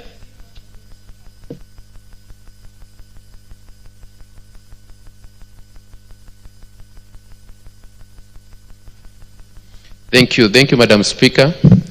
Madam Speaker, I stand in this house today to pass my sincere condolences and mourn a colleague, a friend, a member of my constituency, Honorable Beatrice Nkadhanyaga. Honorable Beatrice Nkadhanyaga served in this house, Madam Speaker, in the 11th and 12th Parliament. She's a lady who served with dedication, a very hard-working woman. In the Rakanidi, we used to say she was the glue that held the Rakanidi together. Madam Speaker, it's a very sad moment because we just lost a leader, a very loving woman, a very dedicated leader, Madam Speaker. And as a county and as a country, we are at loss today to mourn Beatrice Nkadhanyaga, the former member of parliament, the immediate former member of parliament for the Rakanidi County, the Women Rep. Madam Speaker, Nkadha has been ailing for the last few months. And yesterday, she rested. And I stand in this house, Madam Speaker, to mourn her today and to give my sincere condolences to her family, her children, and the great people of the Rakanidi, where she comes from, and members of this parliament who worked very closely with her, because Madam Beatrice was afraid to her in this house. Madam Speaker, I was just thinking when I was seated here, and I was saying it's, as we bid farewell today, as we mourn Nkadha today in the Rakanidi, it's also a celebration last week for appointment of Kindiki. So it's mixed feelings. It's mixed feelings in the county, Madam Speaker. Madam Speaker, thank you. I even don't know what to continue. I would just request Honorable Murugara, who I know was a very close friend, to give her his condolences. Thank you, Speaker. Honorable Patrick, you're out of order. You cannot give the opportunity to the member for Tharaka. I think I'll give Honorable Dorothy Kiara, then I'll come to you. Yes, but you're out of order. You're taking the Speaker's job. Thank you, Honorable Speaker. Honorable Speaker, indeed, it is a sad day for all of us today. And I want to join my brother, Honorable Patrick, and the entire Tharaka community and the women of this country in mourning Honorable Beatrice Nkadha. Honorable Beatrice Nkadha was a woman of strength. She worked diligently as the first woman representative of Tharaka Nithi, where she was referred to as Mama County. She served the women, the vulnerable, and the rest disadvantaged in the community with a lot of dedication and zeal. Honorable Speaker, I want to say it's a sad moment for the country, and more so for all of us, because we know the great role that Honorable Beatrice Nkadha played during the 2022 general elections. Honorable Beatrice Nkadha, Madam Speaker, if you can remember from her clips, she was very committed to ensuring that this government comes to power, and more so fighting for His Excellency the President. Even when the ground in our own community was so hostile that she was not able to mention anything else, she went on even when there was a lot of noise, shouting, Ruto, Ruto, Ruto. We still remember her for that. Honorable Madam Speaker, I want to join the rest of the members of this House who served diligently with this beautiful soul, a lady who was very generous, a lady who put on a smile all the time, even when things were so difficult. And I want to say, may the gracious Lord rest our soul in eternal peace. Thank you. Member for Tharaka Nithi, Honorable George Murugara.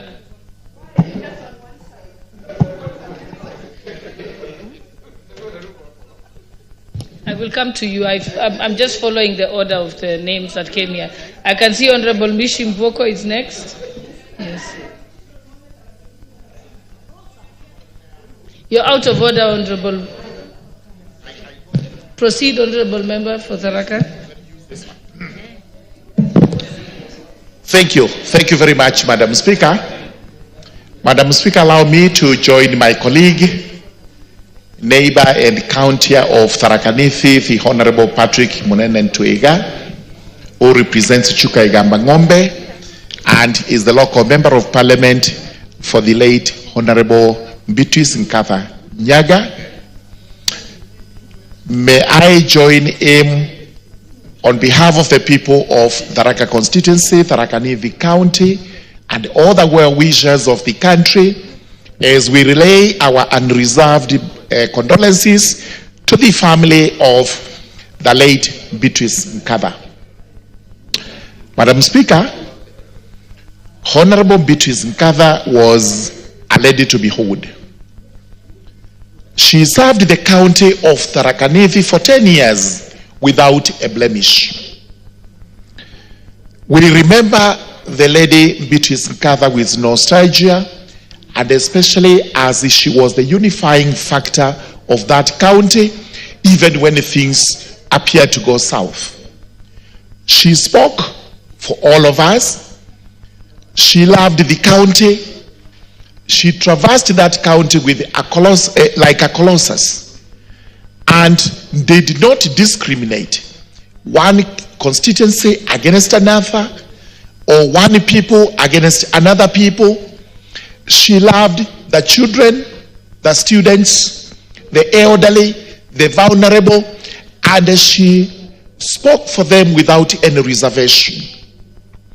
Today, a dark cloud hangs over the county of Tharaka Nithi as we mourn this great lady. It also hangs over the country because Beatrice, especially towards the last general election, stood for the entire country.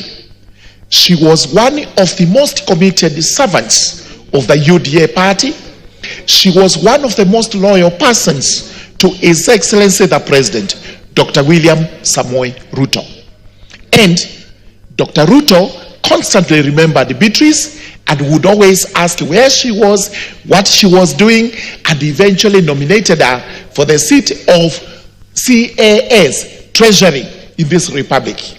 We never took that as light as it would appear, in spite of the fact that problems came up with that position of CS. Let me thank His Excellency for that, and also thank him today because he's wiping away our tears by nominating Professor Kindiki to be the Deputy President of the Republic of Kenya. Professor Kindiki does not belong to Tharaka Nithi, to Meru, or any other.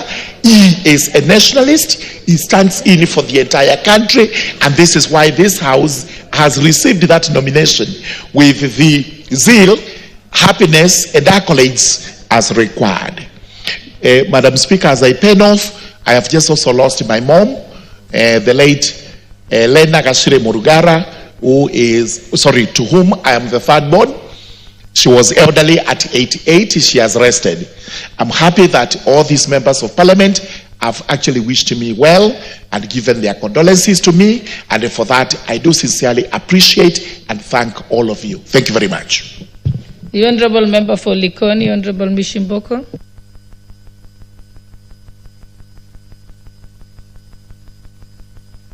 Mike.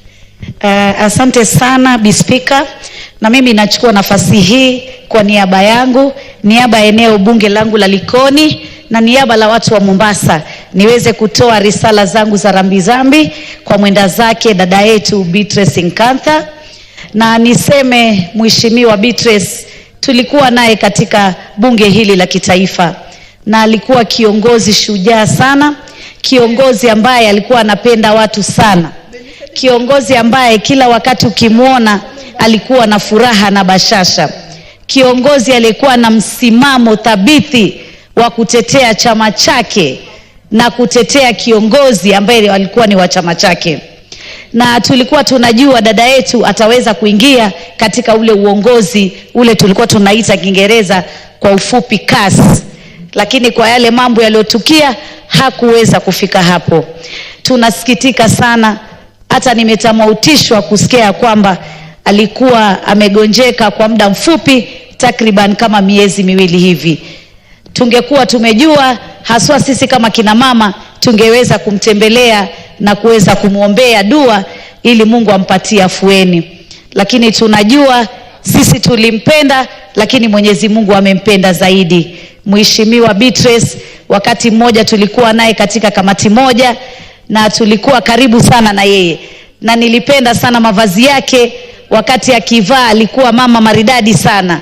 Hata utaona kile kibeti anachobeba, viatu anavyovaa, nguo anayovaa, yote itakuwa inawiana. Yani alikuwa mama ambaye ni mtanashati sana sana, na alikuwa mama ambaye hana fujo na mtu wala hana dhiki na mtu. Pia tulikuwa kina mama wa kwanza tukiwa na yeye kuwa katika kiti cha kuwakilisha katika kaunti zetu. Mimi nikiwa kule Mombasa na yeye akiwa anawakilisha kule sehemu ya kwao. Tulikuwa wa kwanza baada ya kupata katiba mpya ya taifa letu ya Kenya. Tunasikitika na tunaomboleza pamoja na ndugu zetu wa sehemu zile za Meru, sehemu zile za Tharaka, kumpoteza shujaa wetu, dada yetu Beatrice Nkantha. Tunaomba Mwenyezi Mungu ailaze roho yake mahali pema peponi, na tunaomba serikali ya Kenya Kwanza kupitia Daktari William Samoei Ruto, kwa sababu huyu alikuwa kiongozi wako shujaa, kiongozi wako mwenye msimamo, uweze kuangalia familia yake. Yeye ni mwenda zake sasa, lakini najua ana watoto, pengine hata ana wajukuu. Tusiwatupe viongozi wetu wakati wamepatwa na misiba. Pia tuwakumbuke kwa wale ambao wamewaacha na wao wakiwa wametangulia kule mbele. Tunamuombea Mola amweke pema penye waja wema. Poleni sana watu wa Tharaka, poleni sana watu wa Meru, poleni sana bunge la kitaifa na Kenya kwa jumla. Asante sana, Bi Speaker. The Honorable Member for Nairobi County, Honorable Esther Pasari.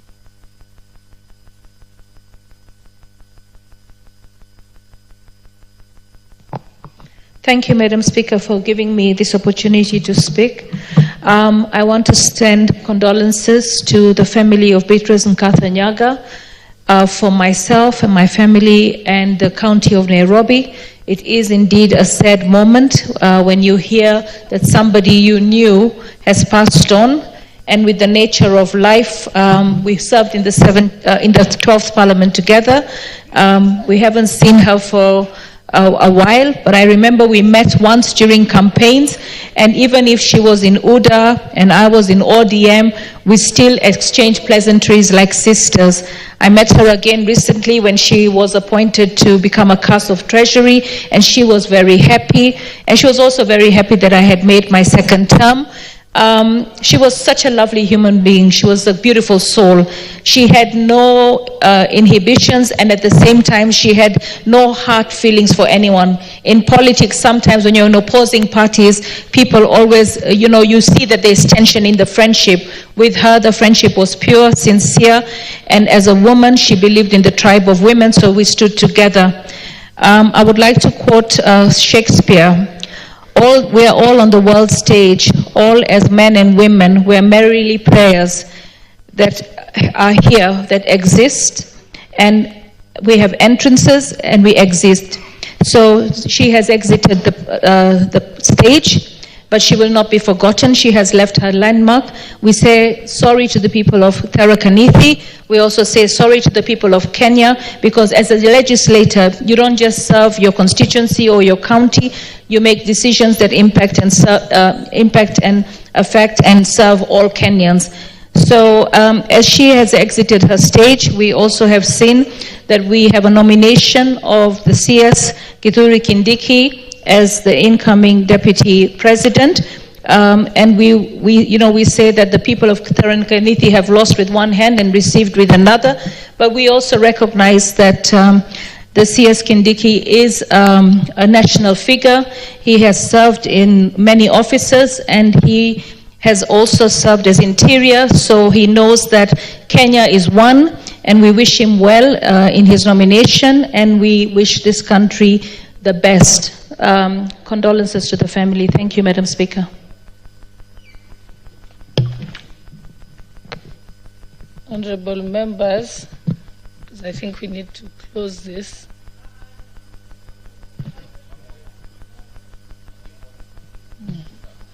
Yes, the honorable member for, yes, you may proceed.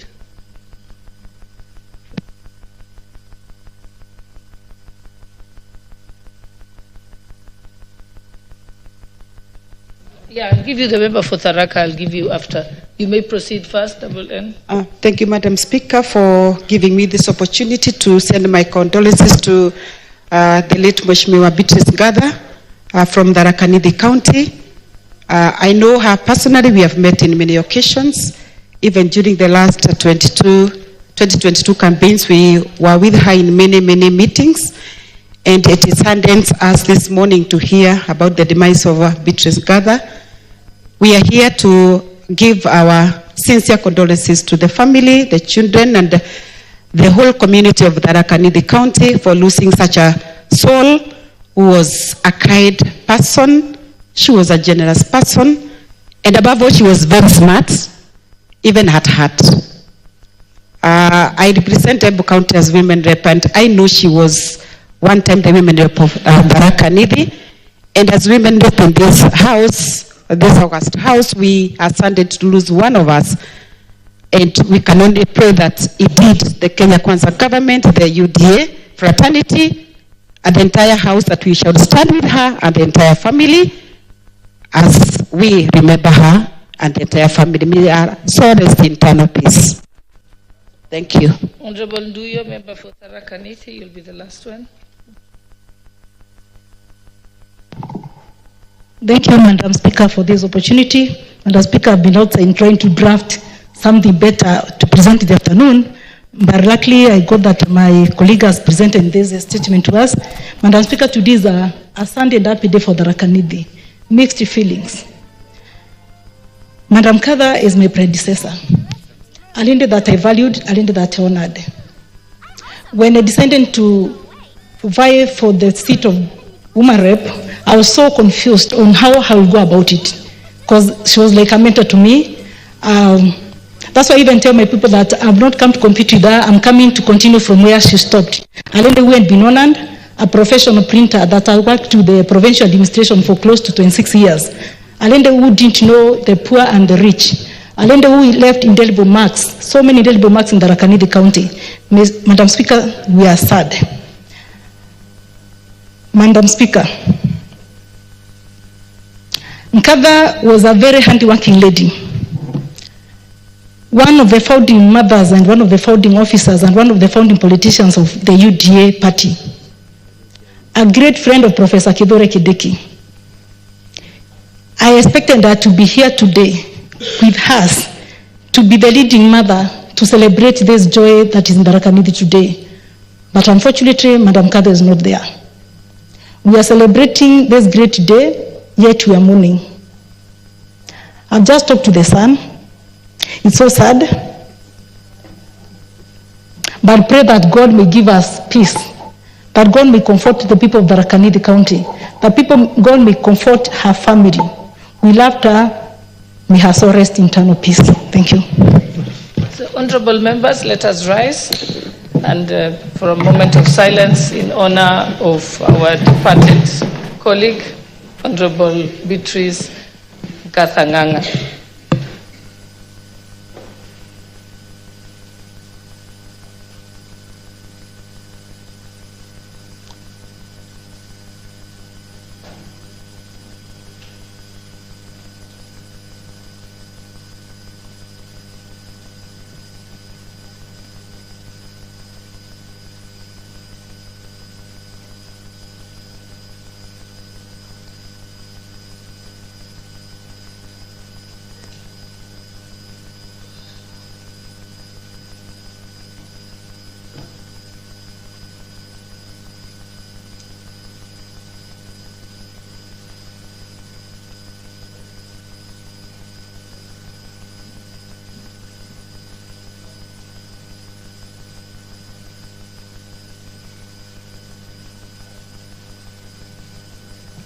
May her soul rest in eternal peace.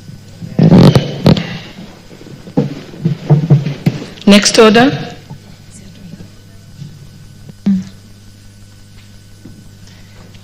Order number 10, Committee of the Whole House.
Honorable members, order.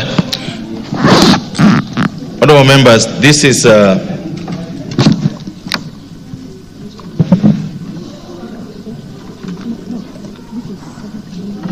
members, this is the call of the whole House to consider the Senate amendments to the Food and Feed Safety Control Coordination Bill, National Assembly Bill number 21 of 2023.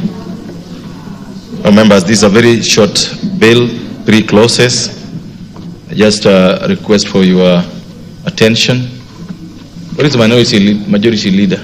Majority whip?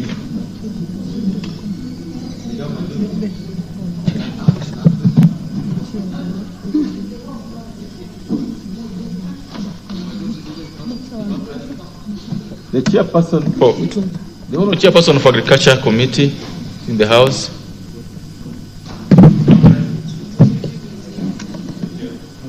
Are you holding brief?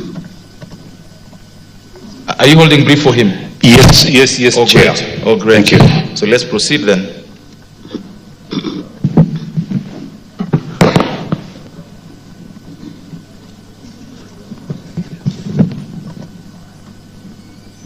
This is a bill that originated from the National Assembly, then went to the Senate, now is back here with us with proposed amendments from the Senate. Chairperson of the committee will guide us on how to proceed. Would I request the chairperson, the Honorable Justice, could you approach the table? Do you have the other key?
The Honorable Justice Kemei.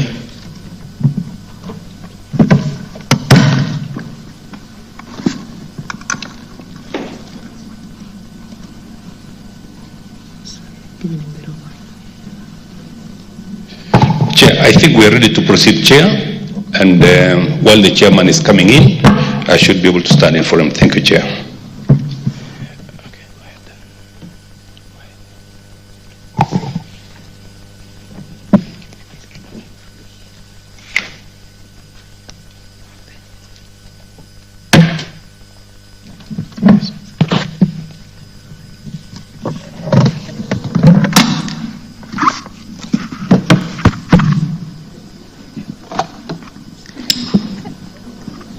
Senate amendments to clause 22.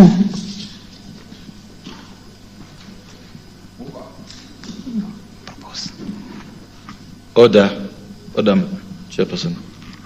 All members, I propose the question that the Senate amendment to clause 22 be now approved.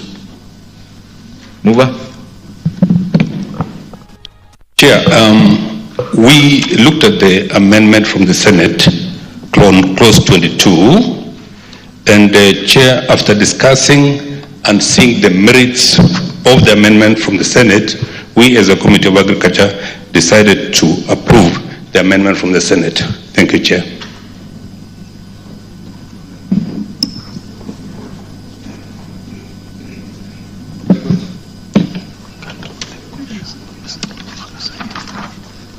I would allow any interventions if there's any. Members, I now put the question.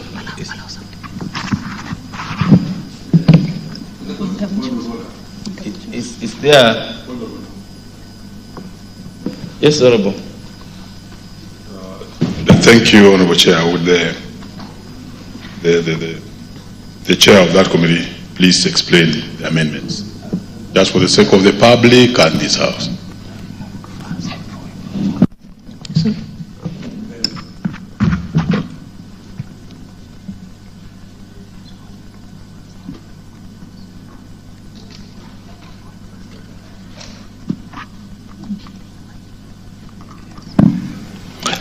Thank you, Chair. Thank you, Chair. I want to give the explanation that in the bill, Chair, we had used the terminology conduct risk management, appearing immediately after the words the controller may, and substituting the words advise on the appropriate risk management measures. Mr. Chair, we have adopted the words from the Senate because they are more encompassing and they represent the entire spectrum of risk management. Thank you, Chair. Thank you.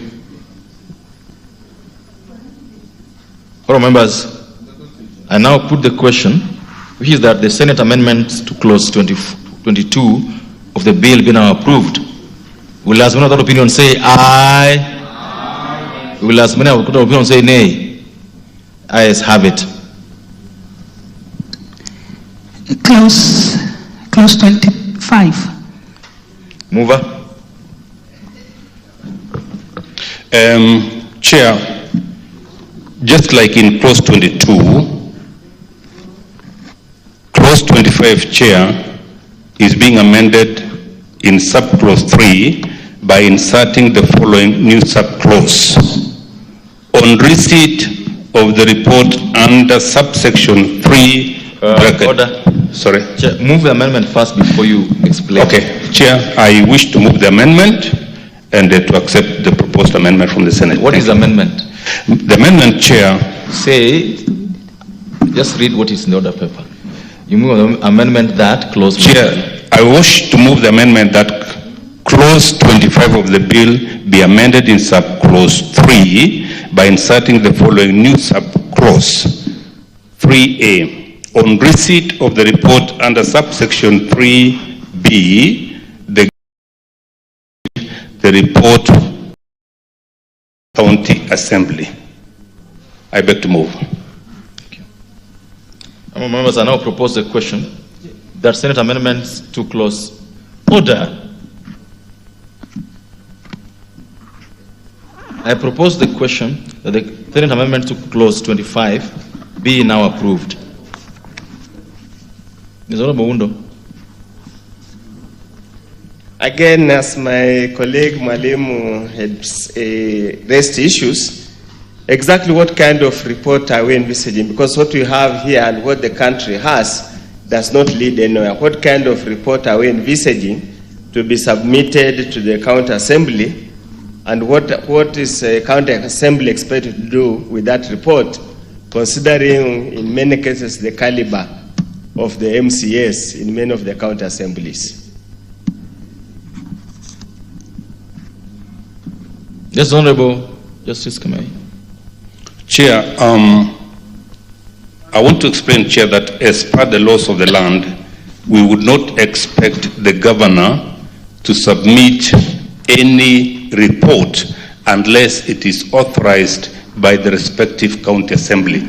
So we are basically agreeing, Chair, that it should go through the county assembly before it is passed. Thank you, Chair.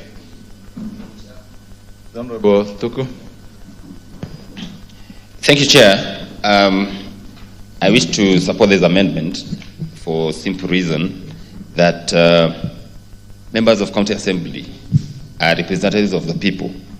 And indeed, if any report emanates from whatever quarter, needs the approval, ratification and approval by county assemblies.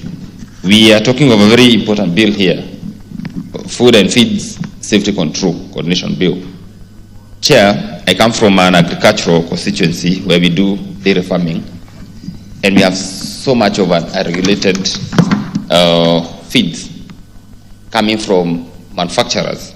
And of course, we know the kind of infiltration that can happen within the circles of animal feeds.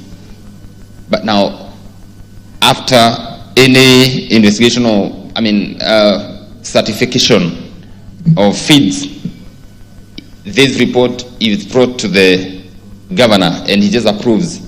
We'll be opening a highway maybe for corruption, for unscrupulousness, but with the approval of the assembly, who will have direct mandate from the people to oversight, then they'll have an opportunity to interrogate and even do visits and even involve certification bodies like KEBS to make sure, or Food and Drugs Authority, just to make sure that whatever feeds that are getting to our farmers are up to standards and in the best international standards. Therefore, Mr. Speaker, Chairman, I support this amendment. Thank you. Thank you. Members, I now put the question that the Senate amendment to clause 25 be now approved. Will, as many of that opinion say aye? Will as many of that opinion say nay? Ayes have it. Senate amendments to the first schedule. Mover. Chair, I wish to move that the first schedule be amended by inserting the following new items immediately after item number 3. Each county government department dealing with matters relating to agriculture, that is 3A, Chair, and then 3B, each county government department dealing with matters relating to health. Chair, we propose to reject this amendment because the moment we forward, Chair, issues to the county government, we will not be going down to various departments. We will just be giving the matters to the county government, and then the county government will deal as per the authorization they have. Thank you, Chair. Your members, I now propose the question that the Senate amendments to clause to the first schedule of the bill be now rejected.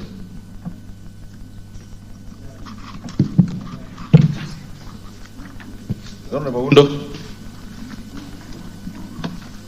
Chair, I totally concur or agree with the committee. I think at times the county governments overreach themselves. These two small departments they have that have got no value at all to the lives of the people shouldn't be involved in very complicated matters like this. Once we have given once it has gotten to the county, the small department, they have no budget It's only there are only employment bureaus that have got no technical ability to deal with this matter. I totally agree. We reject, but then we go back to mediation. I hope that's the only point of mediation. I wish you well that you'll be able to convince them to see the necessity to leave it the way it is. Thank you, Chair.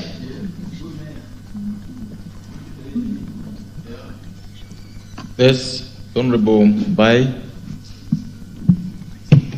Honorable Chair, I wanted to add my voice on the proposal before we approve it. Chair, we know agriculture is the backbone of our country. And formerly, before devolution, whoever was in the country could tell there was some serious activities to do with agriculture on the fields. Officers who had been sent there, supporting farmers, having vehicles, having motorbikes. But today, Chair, after devolution, agriculture is not as much supported by the county governments the way the national government used to support agriculture before devolution. Chair, I can hear you. Moving, if we take this direction for another 10, 20 years, this country may start borrowing unnecessary or foodstuffs which we have never thought Kenya could run out of, especially beef. We can see the industry of livestock in agriculture is much affected. There are no extension officers. You find some counties with counties, I don't know which county up to this far has ever employed, You go ahead. has ever employed a veterinary officer. Today they are using public health officers to inspect meat in the towns, and the same public health officers cannot be used as field extension officers for agricultural businesses. So, Chair, I would urge the counties to be more vigilant because they are carrying a very important role of feeding this country. And as we empower them, they should take up their role with strength. Thank you. Honorable Tuku. Thank you very much, Chair. I also want to support this amendment, but still give my voice, Chair, on the issue of feeds, because this is what we're trying to do in empowering the relevant county government departments dealing with matters relating to agriculture.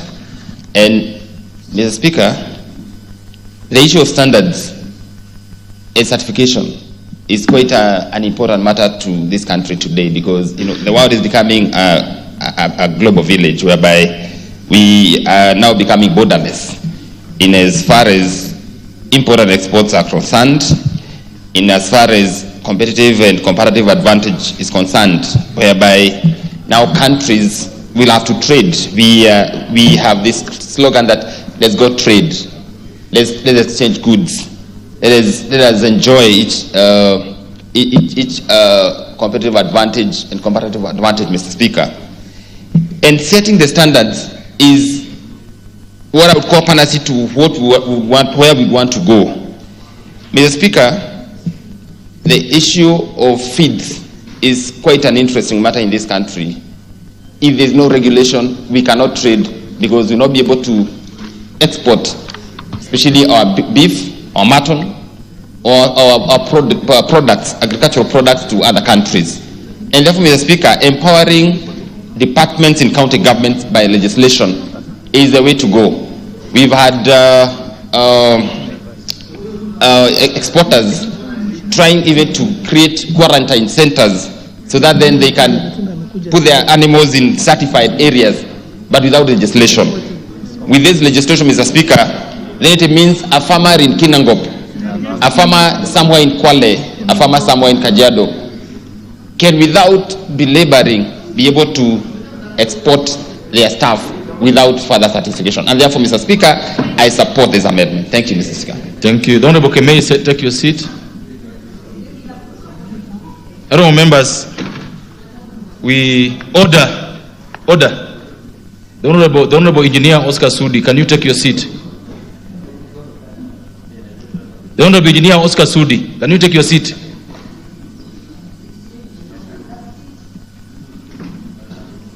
Oh, members, voting on this one, I have to guide this, that the committee is proposing rejection of the amendment. So those who go with the committee will vote nay. Those who go with Senate amendments will vote aye. Oh, this is well guided. Yes, Honorable Mumbai.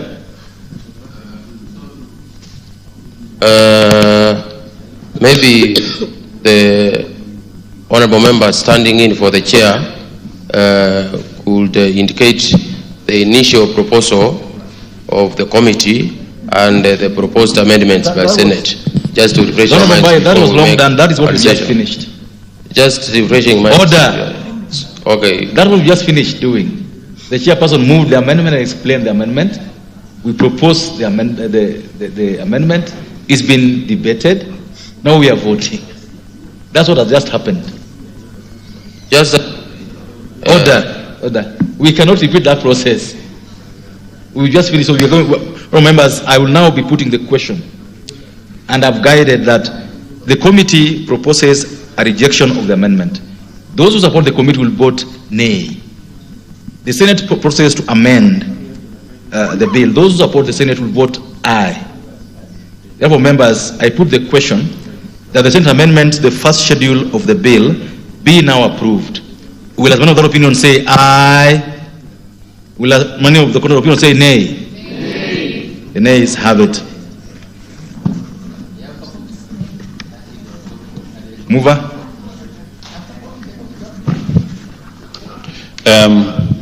Thank you, Chair. Honorable Chairman, I beg to move that the committee do report to the House its consideration of the Senate amendments to the Food and Food Safety Control Bill, National Assembly Bill number 21 of 2023, and its approval thereof with amendments. Thank you. Thank you, honorable members. I therefore put the question, which is that the committee to report to the House is consideration of the Senate amendments to the Food and Feed Safety Control Bill, National Assembly Bill number 21 of 2023, and its approval thereof with amendments. Will, as one of the opinion, say aye? Will, as many of the opinion, say nay? The ayes have it.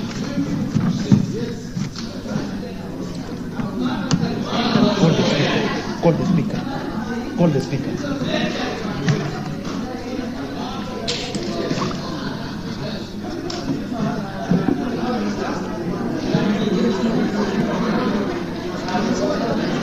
Honorable members, Mr. Speaker.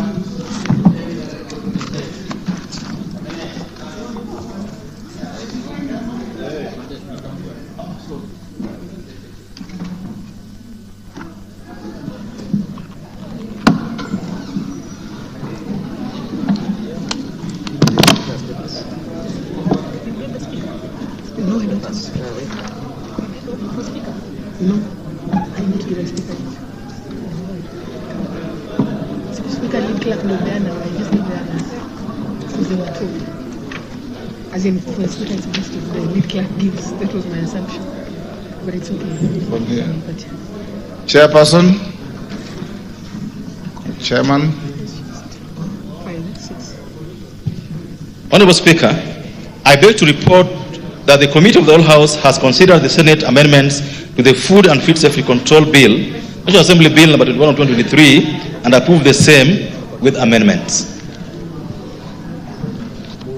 Mover.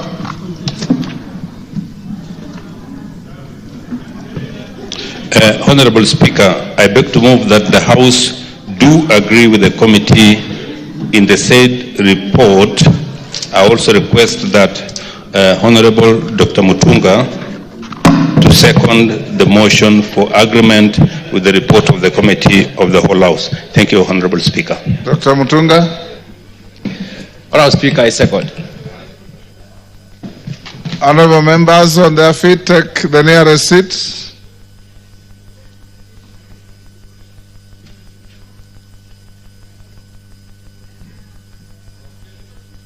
Take the seat, Bashir. Kindiki, take the nearest seat. Where is the nearest?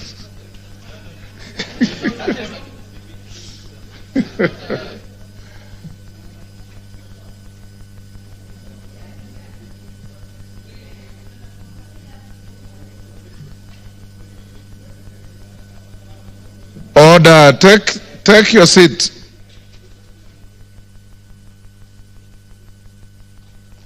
Honorable members, I propose the question, which is that the House do agree with the committee in the said report. I now put the question, which is that the House do agree with the committee in the said report. As members of that opinion say aye. Aye. Will those of the contrary opinion say nay? The ayes have it.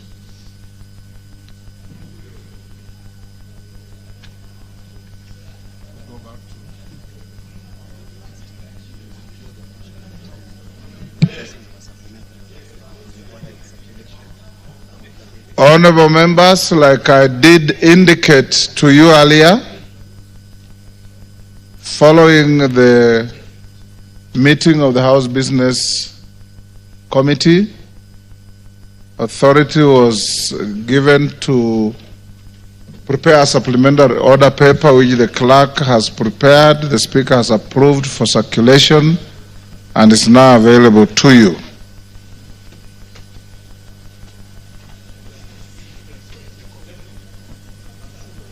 Clerk. So call it out. Okay, clerk. Order number 11, the Higher Education Loans Board Amendment Bill, National Assembly Bill number 58 of 2022, second reading.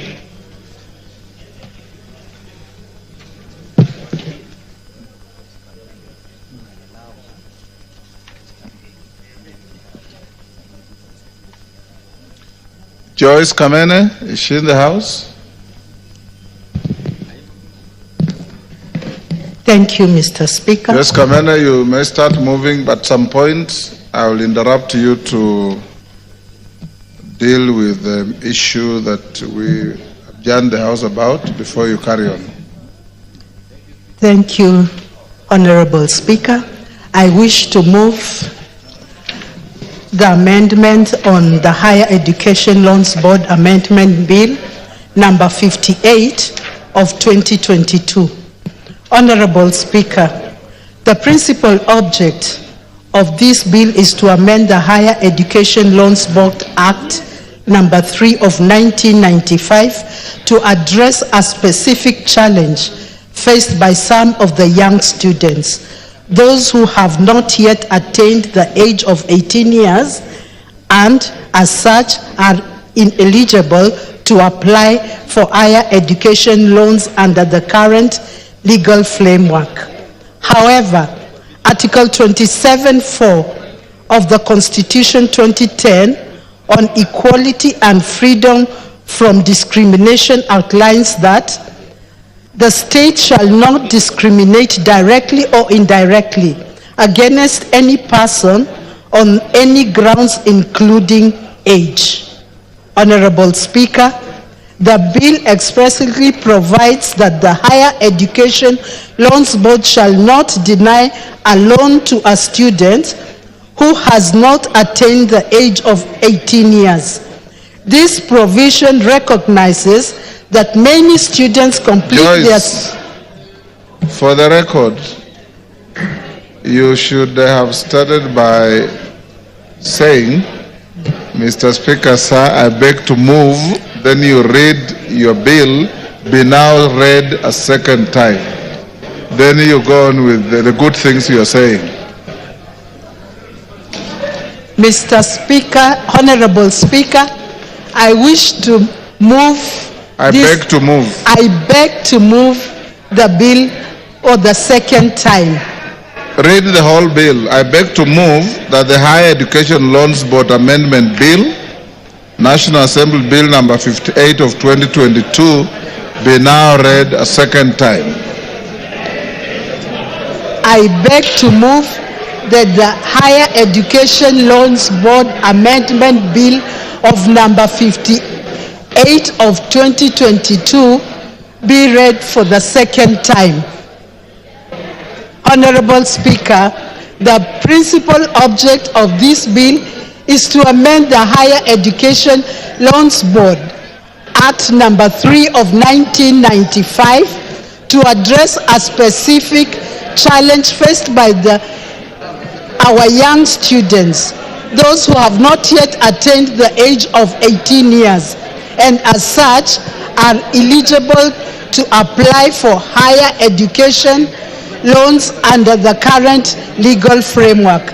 However, Article 27(4) of the Constitution 2010 on equality and freedom from discrimination outlines that the state shall not discriminate directly or indirectly against any person on any grounds including age. Honorable Speaker, the bill expressly provides that the Higher Education Loans Board shall not deny a loan to a student who has not attained the age of 18 years. This provision recognizes that many students complete their secondary education early and deserve the same opportunities for financial support to their older peers. Honorable Speaker, the students under the age of 18, the bill introduces the requirement that their parents or guardians must be co-signatories to the loans agreement. This ensures that there is legal responsibility and accountability for the loan, protecting both the student and the board, while allowing access to loan for eligible students. Honorable Speaker, Article 43(1)(f) of the Constitution of Kenya on economic and social rights states that every person has a right to education. This guarantees every person the right to education. By removing age-related barriers to accessing higher education loans, the bill seeks to enhance this right, ensuring that all students, regardless to age, have an equal opportunity to access financing to their university education.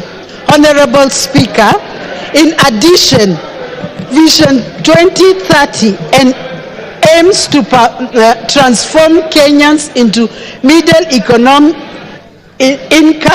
country by enhancing access to education and ensuring an educated workforce capable for driving economic development.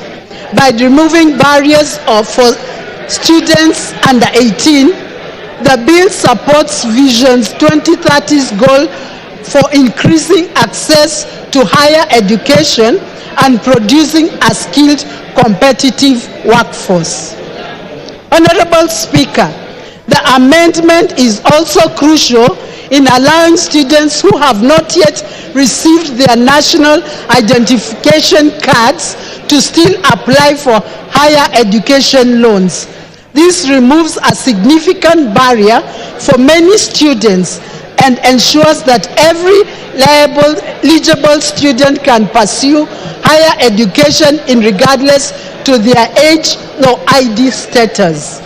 Honorable Speaker, this bill ensures that all students, regardless to age, have equal access to financial resources. They do not need further that they need to further their education. It prevents an exclusion for young, bright students who may complete their studies earlier than expected. Honorable Speaker, it is worth noting that many students are excelling in their studies and completing secondary school before the age of 18 years. They should not be penalized for their academic success by being denied access to financial aid. This amendment will ensure that the system recognizes and supports their efforts. Honorable Speaker, moreover, the amendment strengthens HELB's mandate by adapting the policies to better service for changing educational landscape, ultimately enhancing the effectiveness and relevance of National Students Loans Program. Honorable Speaker, I conclude this amendment. This amendment is essential in ensuring fairness and inclusivity in our education system. It addresses a long-standing gap and ensures that every deserving student, regardless to age, has access to financial support for their education. It may be said it has been said times without that education is an equalizer. I urge members of this House to support this bill and ensure swift passage for the benefit of our young students and the future of our education system. Honorable Speaker, I beg to move and request Honorable Ounda to second. Honorable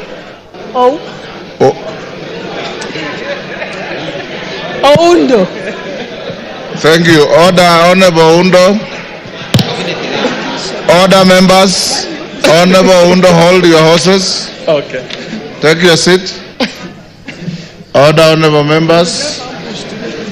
Honorable members will hold the bill at order number 11 that has been moved by the distinguished member from Machakos County, Honorable Kamene. Oundo, you'll second after we dispose of order number 12 on the supplementary order paper. Honorable members will proceed as follows. When order number 12 on the order paper, the supplementary order paper is read, the Speaker will give some short ruling on the points of order that were raised by several members this morning. Thereafter, you will have the division bell rung to call you to order for the vote. The House Business Committee has directed that voting will be by electronic process. Those of you who may not have your cards will be required to register with the clerks at the table so that everybody is voted.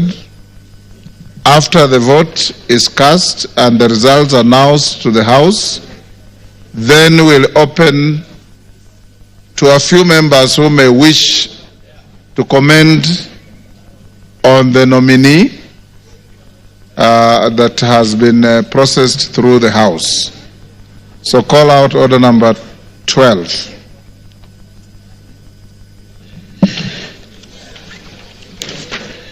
Order number 12, voting on the nomination of Professor Kithure Kindiki, EGH, to fill the vacancy in the office of the Deputy President of the Republic of Kenya.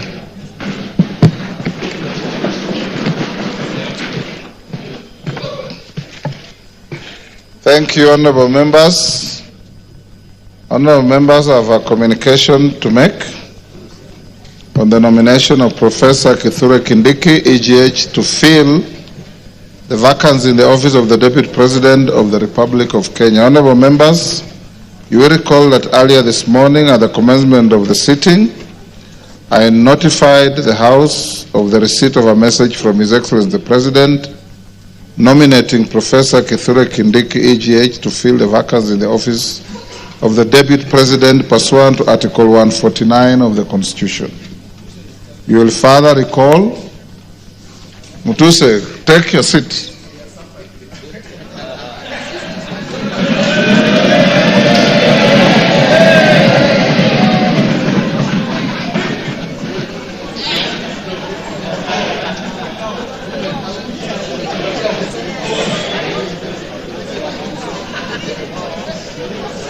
Gachagua, take a seat.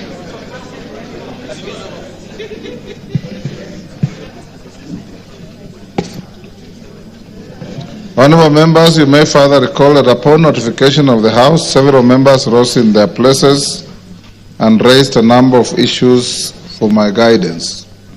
The members who spoke included Honorable Robert Bukose, Honorable Mboka Milemba, Honorable Emmanuel Wangwe, Honorable Samuel Chepkonga, Honorable Jen Gakiri, Honorable Wanami Wamboka, and others. In this regard, I convened a meeting of the House Business Committee for the purpose of deliberating on the next steps to be taken by the House on this matter and guiding the House on the issues raised by the members. Honorable members, I've distilled the issues raised by the members as follows. 1. Whether Article 149(1) of the Constitution envisages an approval process in the manner contemplated by the Public Appointments Parliamentary Approval Act, Cap 7F. 2. Whether the House shall conduct public participation in voting on the nomination under Article 149(1) of the Constitution. 3. Whether the members shall be required to debate on the nomination under Article 149(1) of the Constitution. And 4. The timelines envisaged under Article 149(1) of the Constitution. And 5. The threshold for voting on the nomination and Article 149(1) of the Constitution. Honorable members, permit me to examine each of the issues that have been raised. The first, on whether Article 149(1) of the Constitution envisages an approval process in the manner contemplated by the Public Appointments Parliamentary Approval Act. It's noteworthy that the Article 149(1) of the Constitution provides as follows, and I quote, "Within 14 days after vacancy in the office of the Deputy President arises, the President shall nominate a person to fill the vacancy and the National Assembly shall vote on the nomination within 60 days after receiving it." From a reading of Article 149(1) of the Constitution, it's expressly provided that the National Assembly shall vote on the nomination within 60 days after receiving it. The drafters of the Constitution distinguish the language used in Article 149(1) of the Constitution by expressly providing that the House is required to vote and not approve the nomination.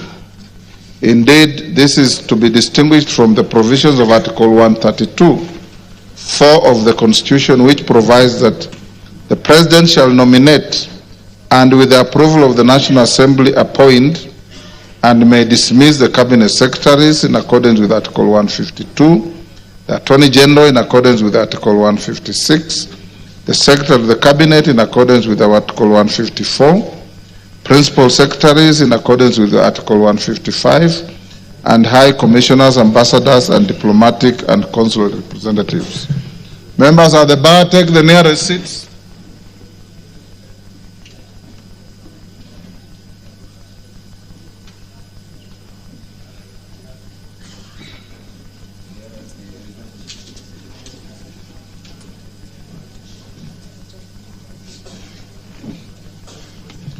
Honourable members, in this regard, for all the state officers that I have just highlighted, the House is required to approve their nomination by the President. However, in respect to the Deputy President, Article 149(1) of the Constitution expressly provides that the House is required to vote on the nomination. It is noteworthy that the Public Appointments Parliamentary Approval Act applies where an appointment under the Constitution or any other law requires an approval of the House. Consequently, noting Article 149(1) of the Constitution requires the House to take a vote on the nomination, the approval process envisaged under the Public Appointments Parliamentary Approval Act does not apply in this case. The House will therefore adopt the precedent it has set on this matter, and this settles that point. Honourable members, the second issue was whether the House shall conduct public participation in voting on the nomination under Article 149(1) of the Constitution. As stated earlier, Article 149(1) of the Constitution requires the House to take a vote on the nomination of Professor Kithure Kindiki EGH to fill the vacancy in the office of the Deputy President, which is essentially an election. Honourable members, you will recall that the practice of the House, whenever it is confronted with an obligation to vote on the matter as relates to an election, the instances include election of the Speaker, the Deputy Speaker, under Articles 106 of the Constitution, the members of the East African Legislative Assembly and the Pan-African Parliament, for which the House is required to vote on nominations of members to hold such positions. The practice of the House in these instances is that the House has always proceeded directly to vote without public participation. To this end, to the extent that Article 149(1) of the Constitution contemplates the House to vote upon receiving the nomination, the requirement for public participation is not applicable in this case. This settles the second issue. Honourable members, on the third issue relating to whether members shall be allowed to debate on the nomination, is noteworthy that having determined the vote contemplated under Article 149(1) of the Constitution is an election, no debate arises on a matter of election. Indeed, you will recall that in the case of the election of a Speaker of this House and the members of the East African Legislative Assembly, no debate arises. This settles that third issue. The fourth issue, honourable members, is the issue on timelines envisaged under Article 149(1) of the Constitution. You will observe that the Article 149 of the Constitution defines the period within which the President is required to nominate a person to fill the vacancy in the office of the President, office of the Deputy President, which is within 14 days after vacancy in the office of the Deputy President arises. The National Assembly is then required to vote on the nomination within 60 days after receiving it. Honourable members, from the foregoing, Article 149(1) of the Constitution defines the maximum period within which the President and the National Assembly are required to act. To this end, the President can nominate a person to fill the vacancy from the first day of the vacancy arises up to the 14th day. On its part, the National Assembly is required to vote on any day from the first day it receives a nomination up to the 60th day after receipt of the nomination.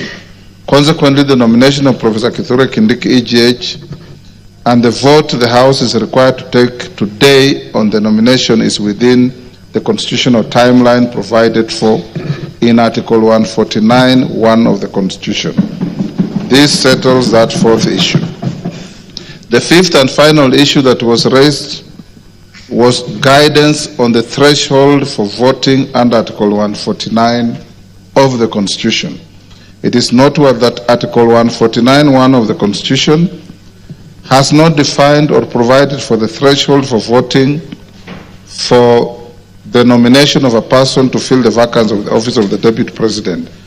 Article 122(1) of the Constitution provides that, except as otherwise provided in the Constitution, any question proposed for decision in either House of Parliament shall be determined by a majority of the members in that House present and voting. Consequently, the threshold for voting on the nomination of Professor Kithure Kindiki EGH is a majority of the members in this House present and voting, as provided for in Article 122(1) of the Constitution. That final issue is also settled. Honorable members, in summary, therefore, I wish to guide the House as follows. 1, that Article 149 of the Constitution requires the House to take a vote on the nomination of Professor Kithure Kindiki, EGH, to fill the vacancy in the office of the Deputy President. 2, and in this regard, the House will be guided by its previous President whenever it's called upon to take a vote on a matter as relates to the election of the Speaker, the Deputy Speaker, and members of IALA and Pan-African Parliament. 3, that no debate arises on a matter that the House is required to take a vote. 4, that the nomination of Professor Kithure Kindiki, EGH, and the vote the House is required to take on the nomination is within the constitutional timeline provided for in Article 149(1) of the Constitution.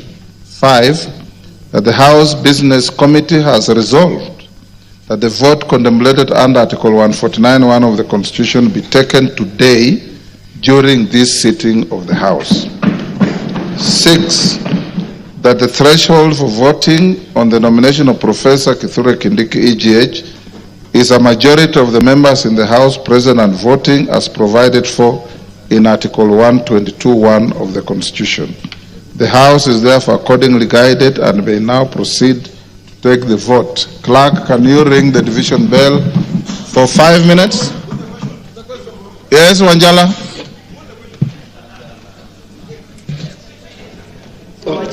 Wanjala? Yes, Mr. Speaker. As you have rightly said, that we will take a vote.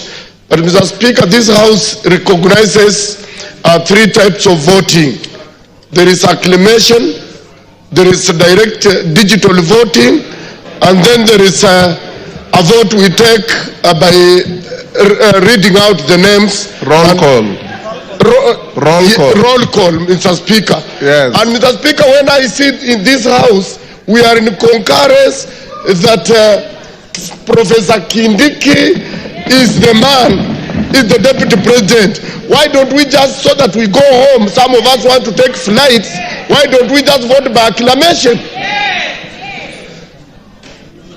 Rocco? Thank you, Mr. Speaker. Article 149, protect me, Mr. Speaker. Go on, I'm listening. Article 149 of our Constitution, Section 1, as you have rightly pointed, that the National Assembly shall vote on the nomination of the nominated Deputy President. Mr. Speaker, the mood of the House is that there is no objection whatsoever as far as nomination of Professor Kindiki is concerned.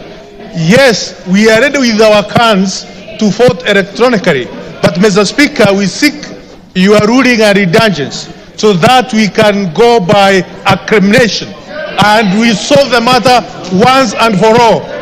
Thank you, Mr. Speaker. Order, honorable members. Yes, Senior Counsel. Senior Counsel Otiende.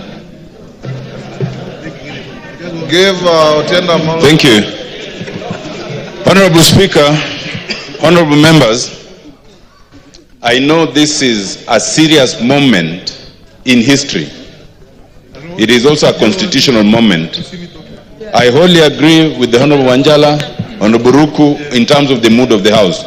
However, Mr. Speaker, there are things we need to do for the record, not just for ourselves. Even as we speak, this whole process is being challenged in court.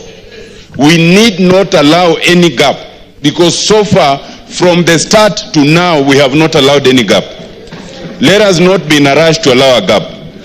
I beseech members, let us vote electronically. It does not take time. Thank you, Mr. Speaker. Honorable members, let's not open debate on this. Electronic voting takes less than 5 minutes. I'm sure you know this. So since the House is nearly full, let's have the division bell rung for just 5 minutes. then we draw the bar, you log in, and we call out the vote, and the majority leader and minority leader nominate one person each to act as tellers. Then those who don't have cards, I said, you record at the table with the clerks.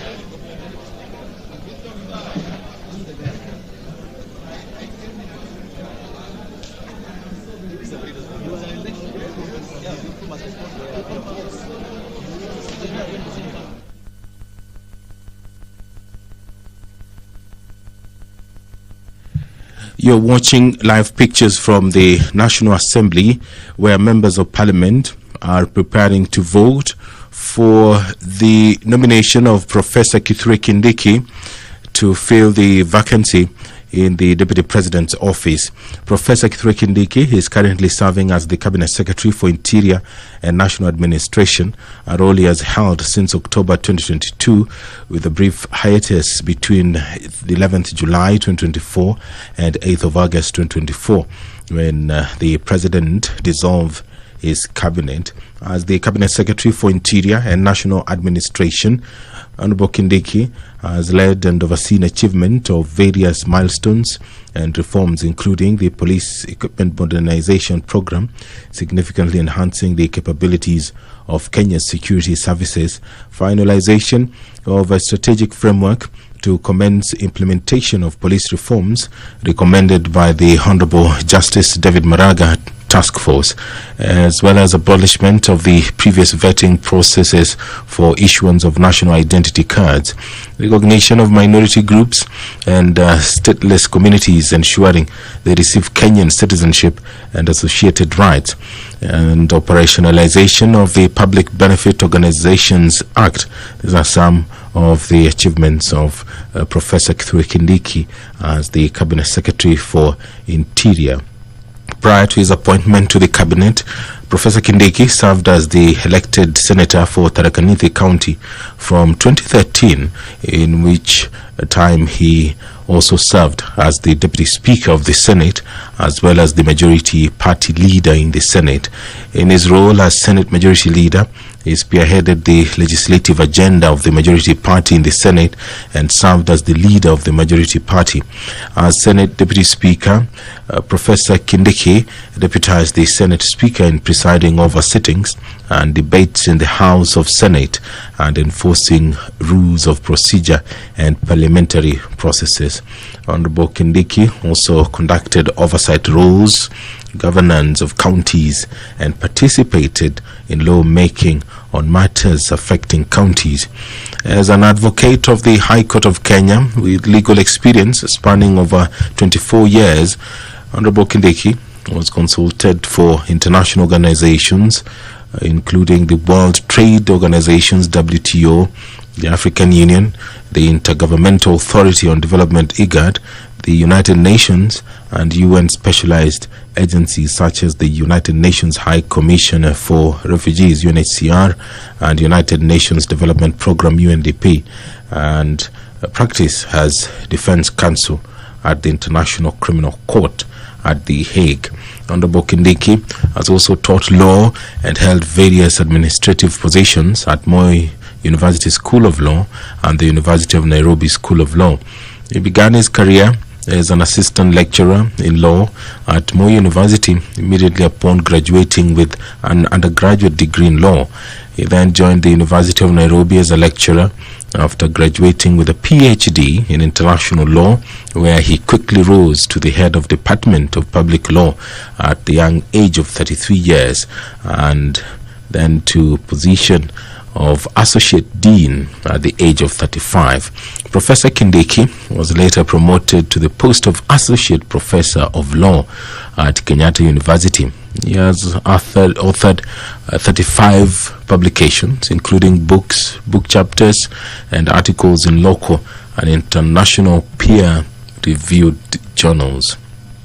Honorable Kindiki holds a Bachelor of Law degree from Moi University, a postgraduate diploma in law from the Kenya School of Law, a Masters of Law degree, and a doctorate in international law from the University of Pretoria in South Africa.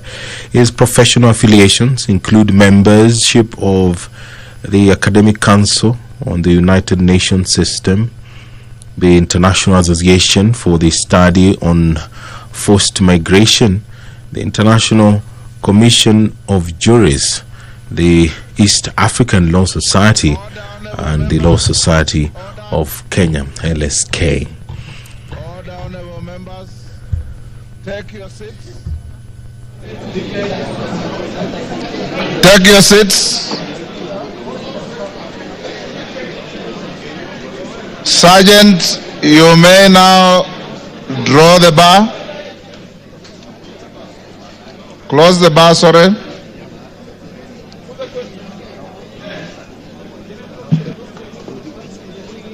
And of course, lock the door for purpose of voting.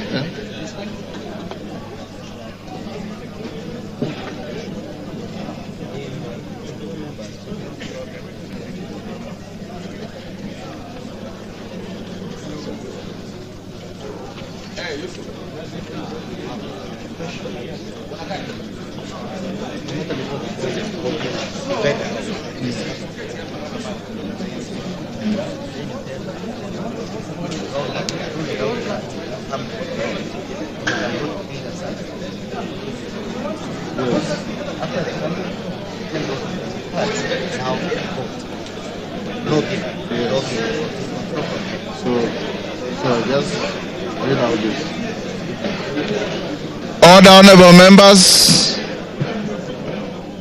Order, honorable members. Can I have a feel on how many members don't have their cards? Not many. I request respectfully members who don't have their cards to come to where civil servants sit, where they come to this house, on both sides.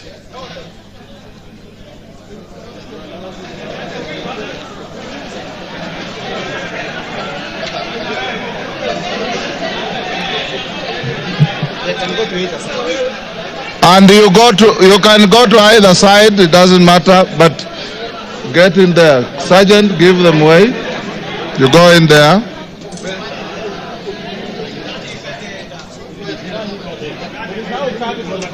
Ingia huko.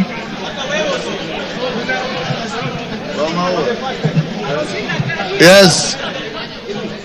Get to this side, honorable members without cards.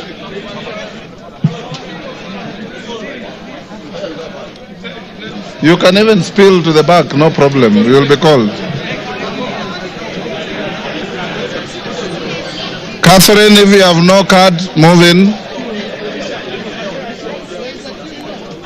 Yes.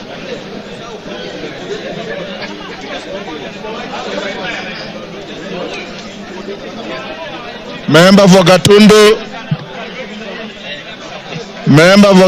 complete your journey where you are going. Order, honorable members. Move this side. Evo Barra, you also don't have your card.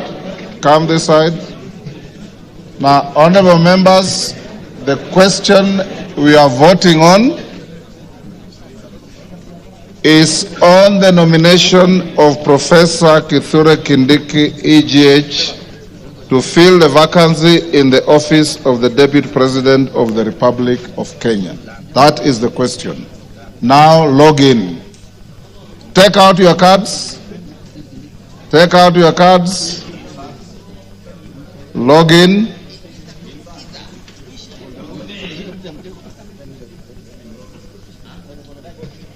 Jara, we are right? Not yet. Tungoje wakurugenzi wa mitambo. Catherine, you have your card? Yes, yes, I can. Yes. Who are the tellers? They are not tellers. Okay. Order. Katana, what is the problem?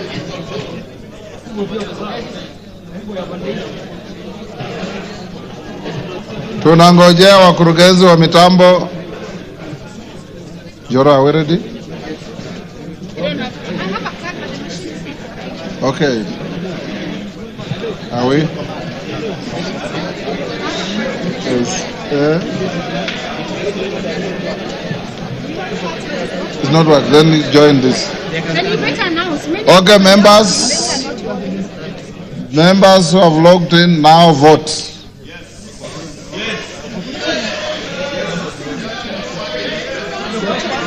Then you will record here. That's all.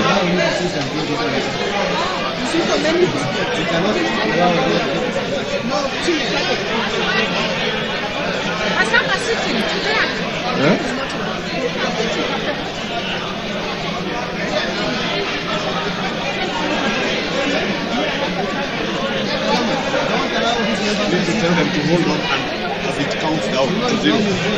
Yes. Don't interfere with your cards so that the system can record and count as you vote.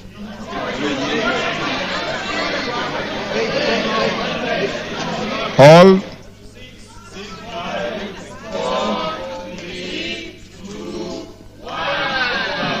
End of voting. Vote now.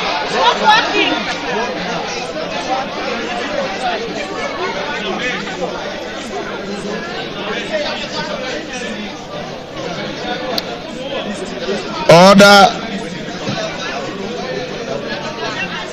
Joro, what's the problem?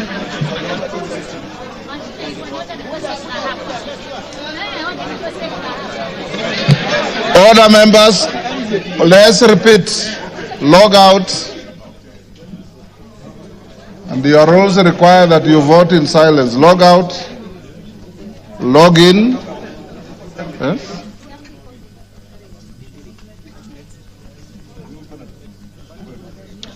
Once you've logged in, just hold until you are told vote now.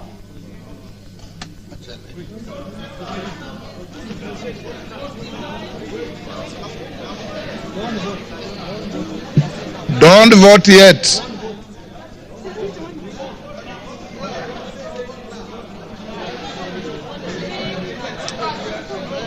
Is it malfunctioning? Kirui, is it malfunctioning? Yes. We have a challenge in the system. Yes. We may have to Flat. It's registering. They can proceed to log in now. Proceed to log in.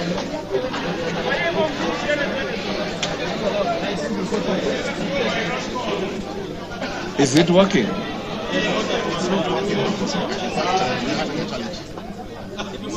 You're okay. You have a problem. Vote now. Vote now.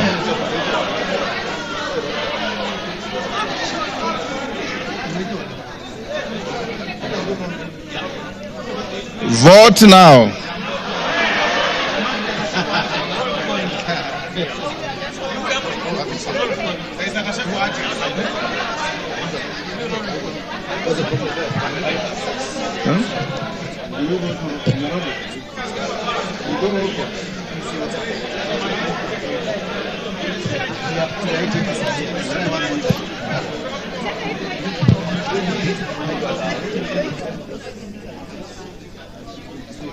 The IT man, what is the problem?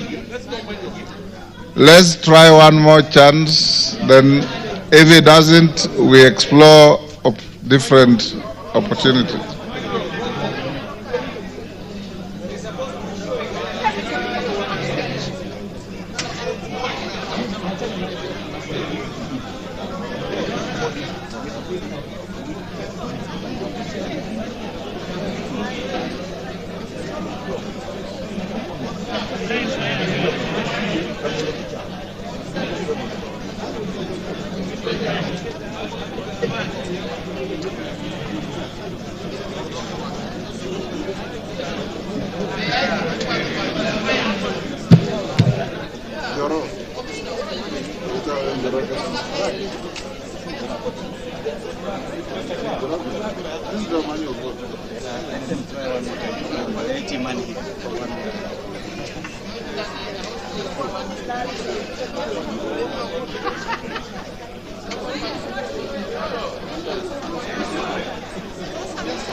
Vote now.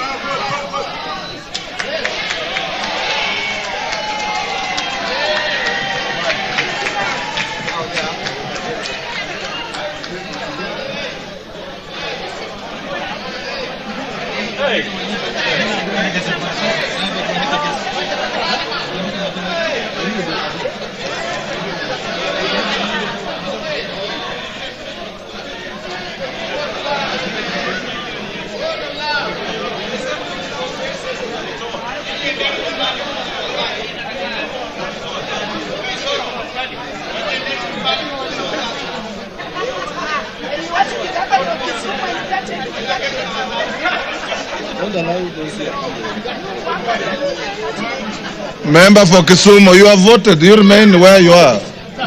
Pardon? Yes, it's done.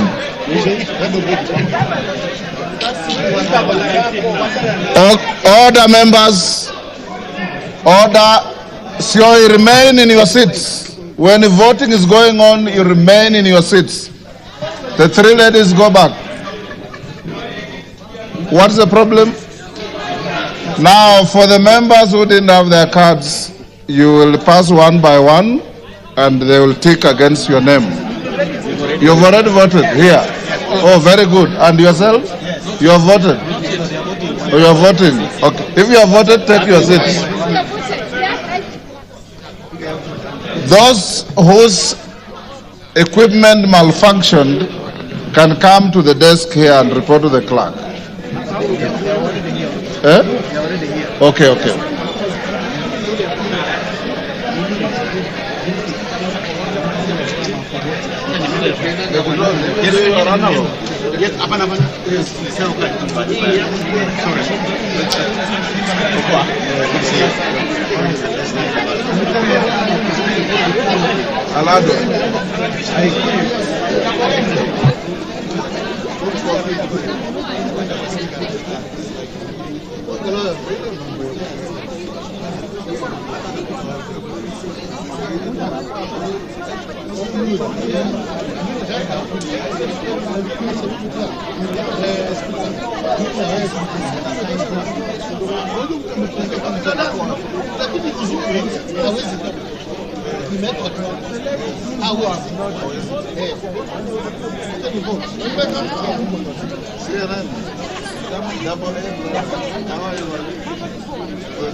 If it doesn't work again, I'll report you to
Na hawa Waislamu pia wanataka kwenda msikiti.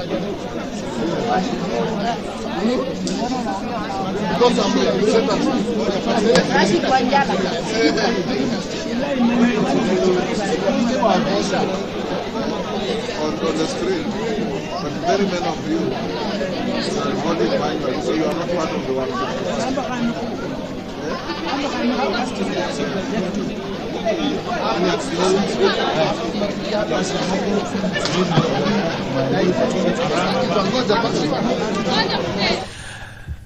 Good afternoon. You're watching live pictures from the floor of the National Assembly, where members are currently voting on the nomination of Professor Kindiki to fill the vacancy in the Deputy President's office.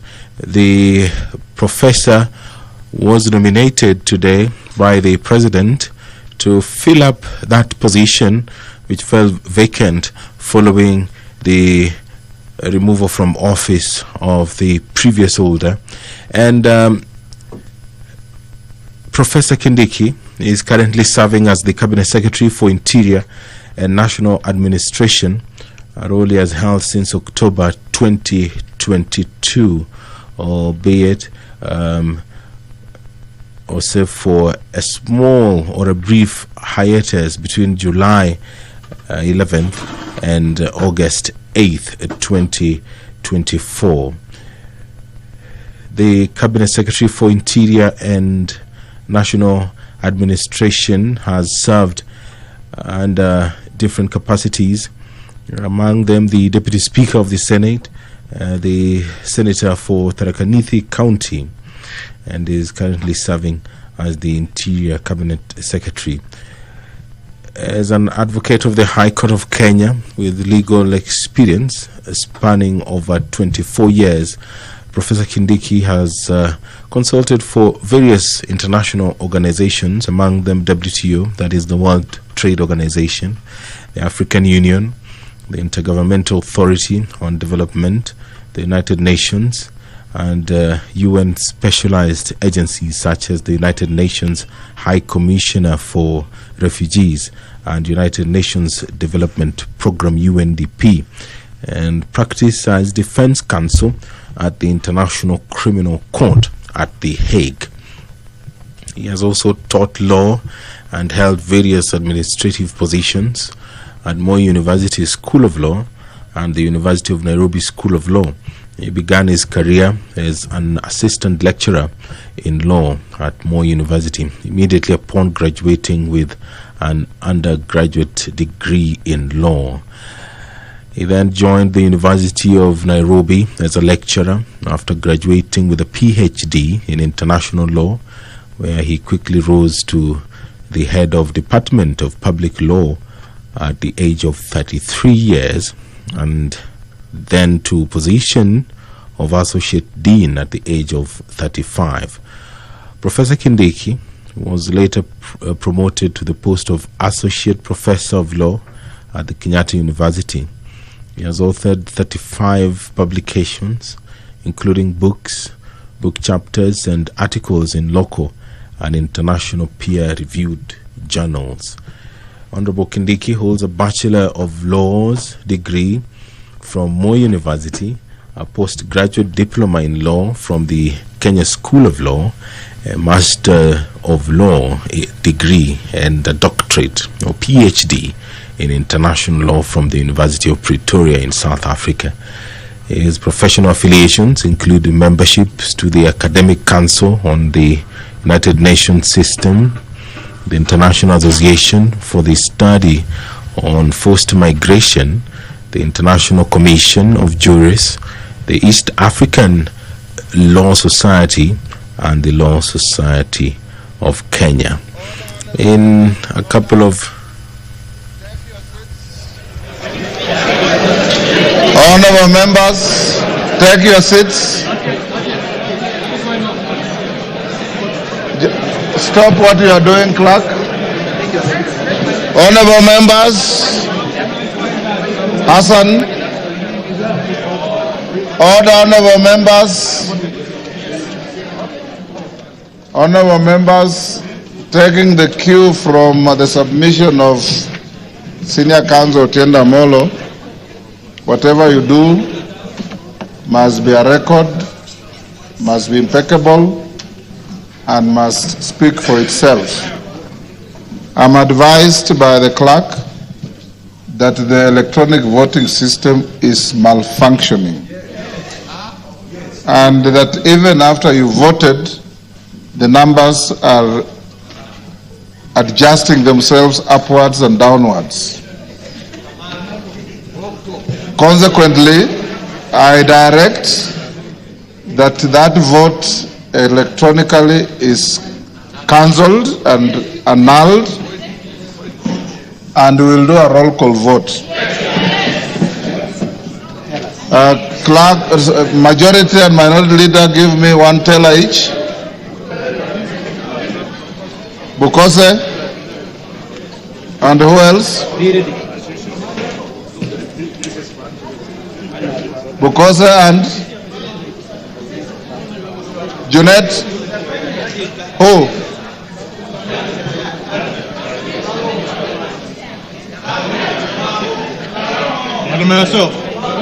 Okay. Bring to who? Zamzam. Yes. And who else? One more.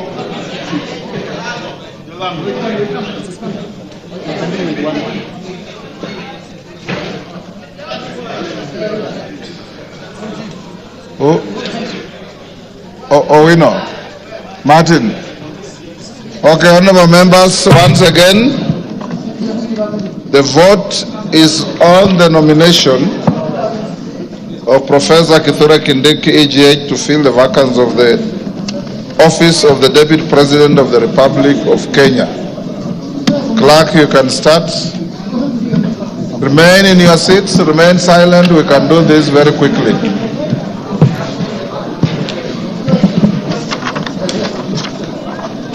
You ready? Tell us what you ready? Ready? Ready? Ainabkoi, Chepkonga, Kiprono Samuel. Ainamoy, Langat Benjamin Kipkurui. Ainamoy, Langat Benjamin Kipkurui. Not present. Aldai, Kitani Marian Jebet. Alego Usonga, Atandi Samuel.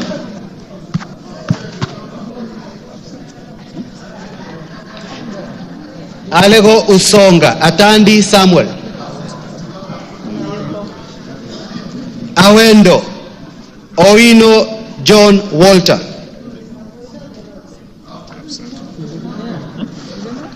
Bahati, Mrembo Irene Joki.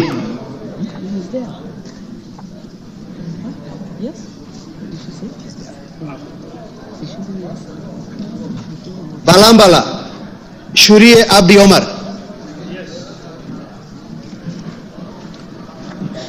Baringo County, Sergon Florence Jamatia. Baringo Central, Joshua Kandie. Baringo North, Maglap Joseph.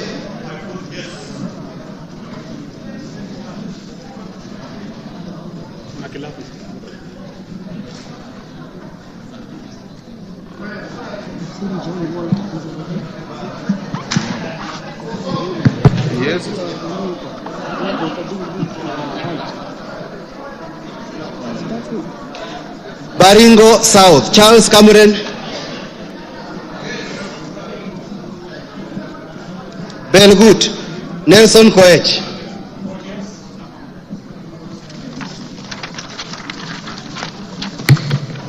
Bobasi, Innocent Obiri.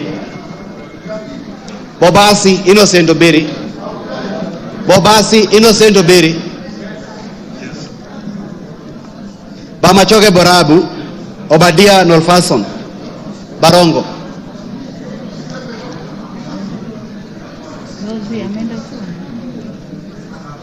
Bamachoge Chache, Alpha Miruka Ondieki. Bomet County, Chepkorir Linet. Bomet Central, Richard Kilel. Bomet East, Richard Yegon. Bonchari, Charles Onchoke. Bonchari, Charles Onchoke. Bondo, Gideon Ochanda. Bondo, Gideon Ochanda. Borabu, Patrick Osero. Budalangi, Sauti Bita Wanjala. Bumula, Nelson Jack Wamboka. Bumula, Nelson Jack Wamboka. Bungoma County, Catherine Nanjala Wabilianga. Bungoma County, Catherine Nanjala Wabilianga. Bura, Ado Kuno Yakub. Bura, Ado Kuno Yakub. Bureti, Kibet Komingoi Kirui. Busia County, Kadri Nomanyo. Butere, Nicholas Tindi Mwale. Nicholas Tindi Mwale.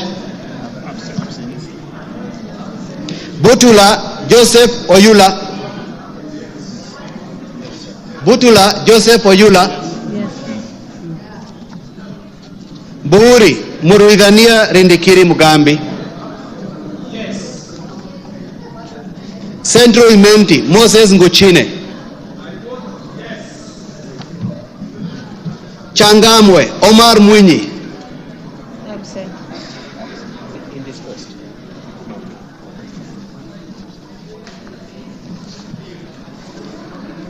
Chopalungu, Victor Koech. Chopalungu, Victor Koech. Cherangani, Patrick Simiu Barasa.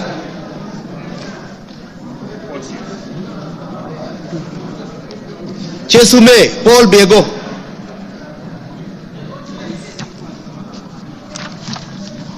Chuka Iganga Ngombe, Ntwega Patrick.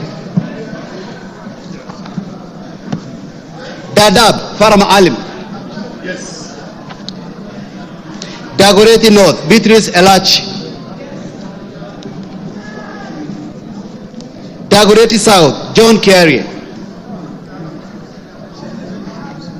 Eldama Ravine, Musa Sirma. Eldas, Adan Kenan. Yes. Elgeyo Marakwet County, Jepto Ngelechei. Embakasi Central, Major Dong Gadiro Benjamin. Embakasi Central, Major Dong Gadiro Benjamin. Embakasi East, Babu Owino. Embakasi East, Babu Owino. Embakasi North, James Gakuya. Embakasi North, James Gakuya.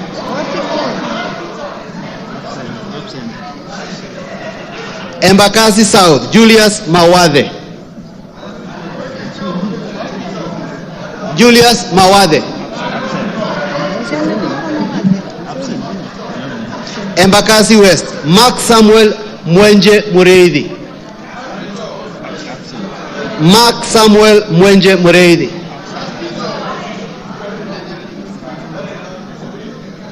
Embu County, Double N Pamela Njoki. Mgwen Lelmengit Joseph Kipto. Mgwen Lelmengit Joseph Kipto. Emuhaya Omboko Milemba. Yes. Emurodikil Johanna Ngeno. Yes. Endebes Hukose. Yes. Doctor. Fafi Farah Sala Yakub.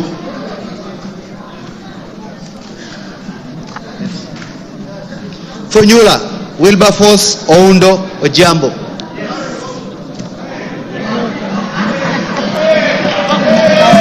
Galole Said Buya Hiribai. Galole Said Buya Hiribai. Said Poster. Ganze Kenneth Charo Tungule.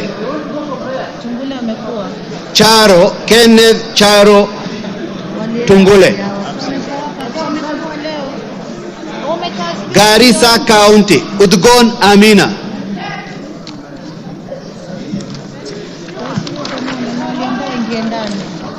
Garissa Township Major Deko Baro.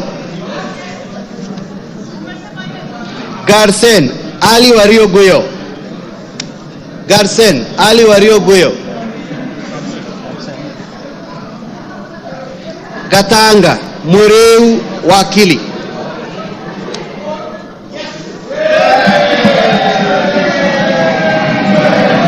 Gatondo North Njoroge Kururia.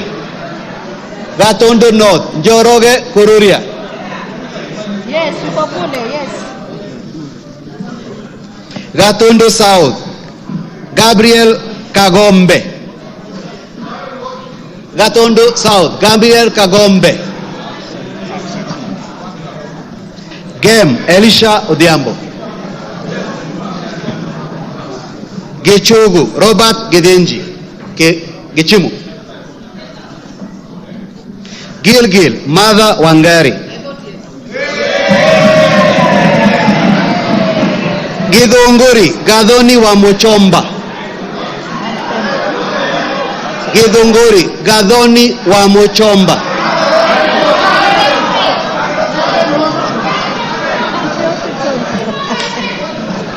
Hamisi Charles Gimose. Hamisi Charles Gimose.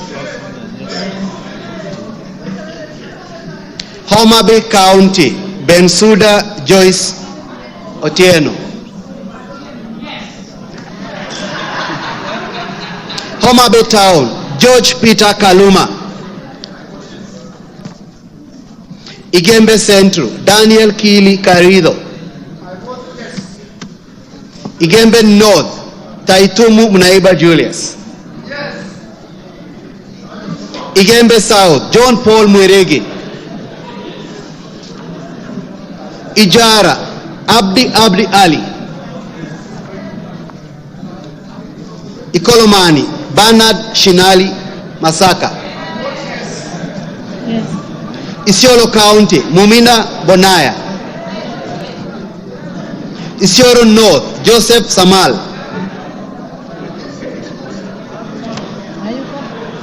Isiolo South Tubi Bidu Mohammed.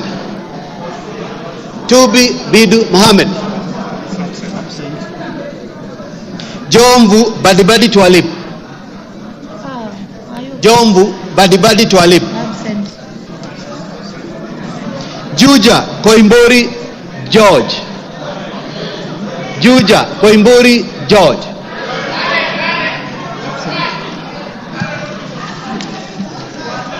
Kabete Gidua wa Mashukuru. Kabondo Kasipul Ivo Bara. Kabuchai Joseph Kalasinga. Kabuchai Joseph Kalasinga, Kacheliba Lote Titus, Kacheliba Lote Titus, Kaiti Joshua Kimilu, Kaiti Joshua Kimilu, Kajiado County Lea Sankaire, Kajiado Central Elijah Memusi,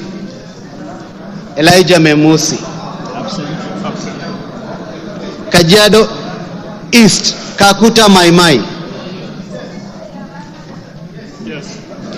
Kajiado North Ngogoyo Onesimus,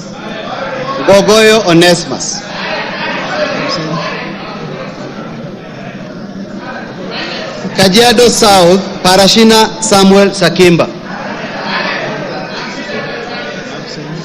Kajiado South Parashina Samuel Sakimba, Kajiado West Sunkuya George, Kakamega County Elsie Muhanda, Kaloleni Paul Katana,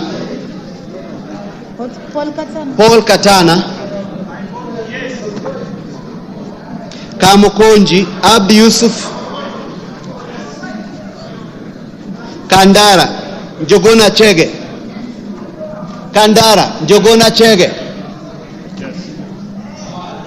Kandui John Makali, Kangema Peter Kihongi,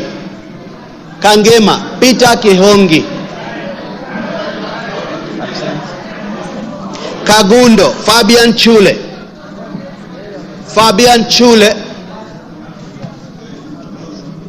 Kapenguria Samuel Moroto, Kapsaret Oscar Sudi, Karachuonyo Andrew Okwome, Kasarani Karauri Ronald,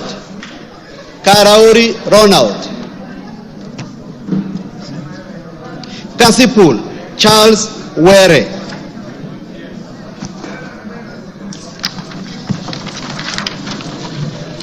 Kadhiani Robert Mbui,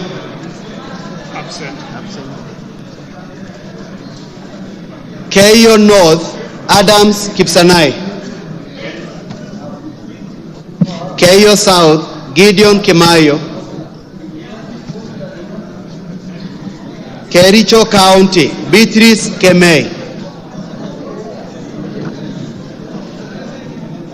Keses Julius Ruto Kipleting, Wisero Christopher Aseka Wangaya,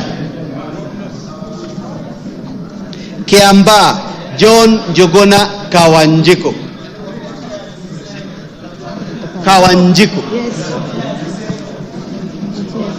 Kiambu John Machua, Kiambu County Ann Wamuradha, Kibra Peter Orero, Kibwezi East Jessica Mbalu, Kibwezi West Mwengi Ekomas Mutuse,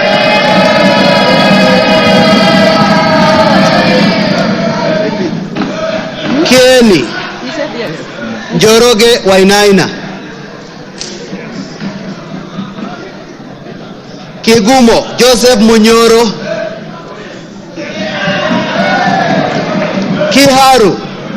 Kiharu Samson Dindi Nyoro,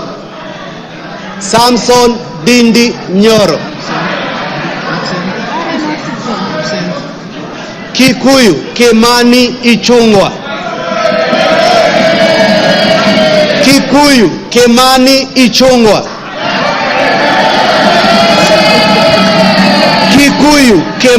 Ichungwa,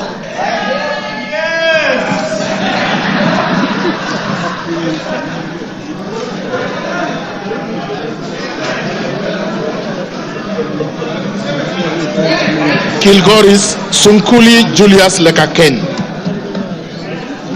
Kilgoris Sunkuli Julius Lekaken. Absent. Kilifi. Yeah. Kilifi Mwanyanje Gatundbeyu. Hayupo. Kilifi North Baya Oenya. Kilifi South Kiti Richard Ken Chonga. Kilome Thaddeus Kituan Zambia. Kimilili Mutua Didmas Wekesa Baraza. Absent. Kiminini Bisau Morris Kakai. Kinango Rai Samuel Gonzi. Kinango Tuku Zakari Kwenya. Kipipiri Wanjiku Mohia. I repeat, Tuku Zakari Kwenya. Thank you. Kipipiri Wanjiku Mohia. Kipkelion East Joseph Kimutai Cherorot. Kipkelion West Hilary Kiplangat Koske. Kirinyaga Jane Jerry Maina. Kirinyaga Central Joseph Gashoki Getari. Kisauni Rashid Juma Bedzimba. Kisii Donya Doris Aburi.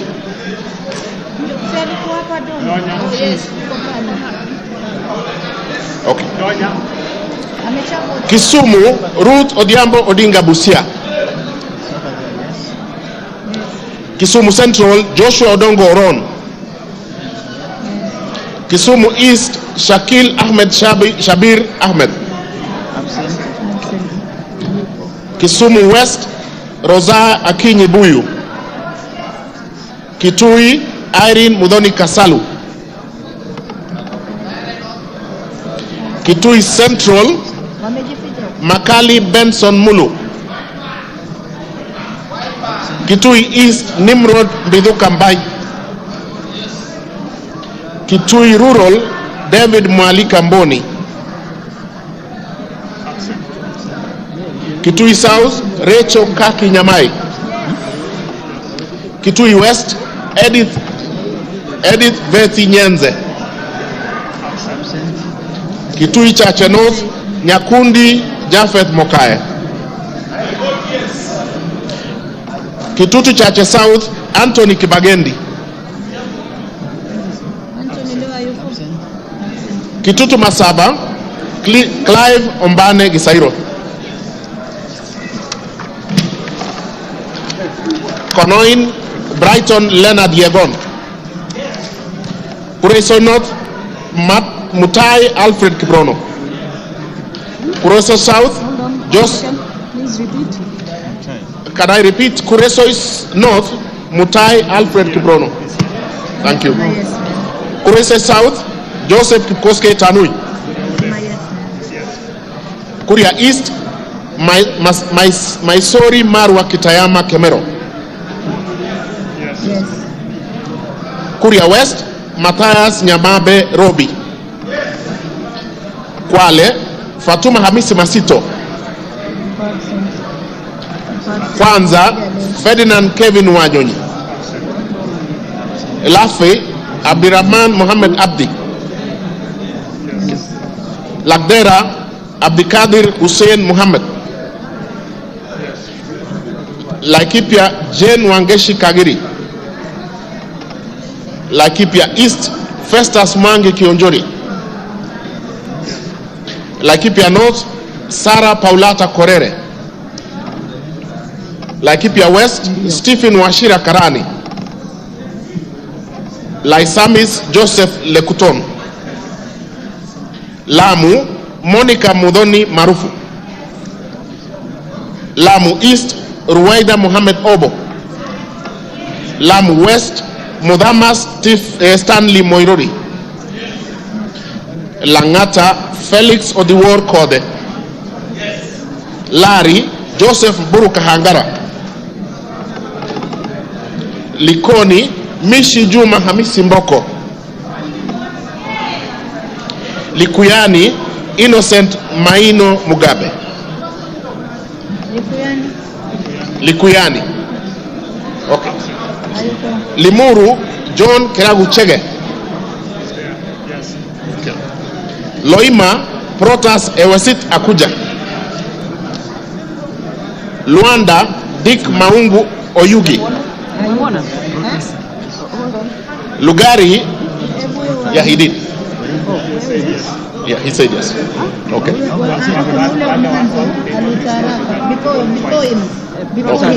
So do we repeat? Yes. Dick Maungu Oyugi, Luanda. Okay. Nabi Nabwera Daraja, Lugari. Okay. Lunga Lunga Mangale Munga Chiforomondo. Lurambi Titus Hamala Mukwana. Mahara Jafet, yeah, Lurambi Titus Hamala Mukwana. Okay. Jafet Miriti Kareke Mbuki Mahara. Kamene Joyce Machakos.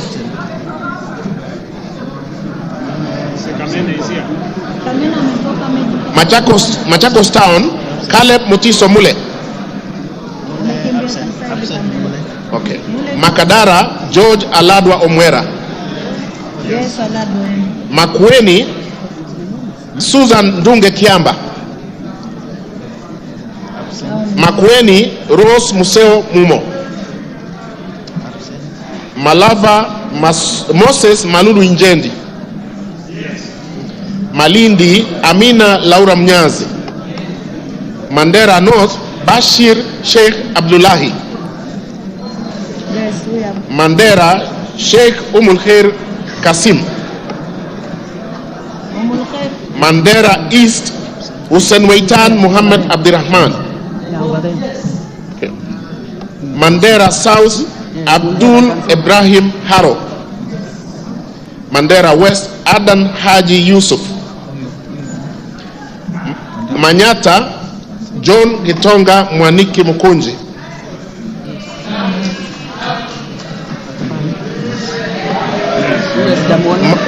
Maragwa Mary wa Maua wa Idera Njoroge.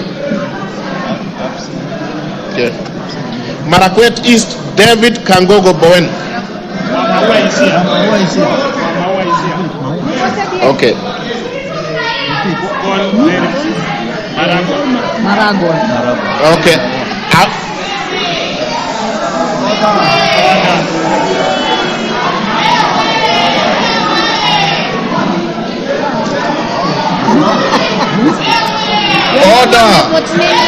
Order, members.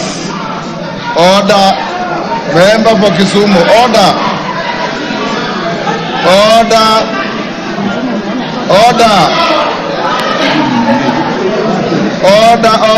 Rosa Buyu. Order. Wamaua vote. Call Wamaua. Okay. I will move to Marakwet West. Timothy Kipchumba Toroitich.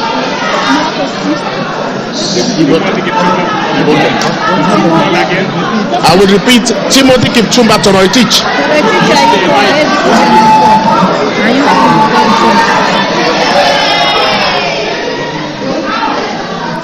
Order, Rosabu, you are out of order.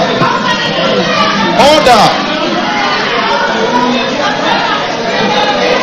Obawa, just sit down. Order.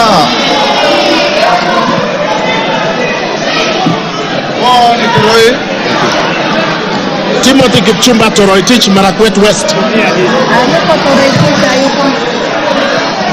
Marsabit, Wako Naomi Jilo.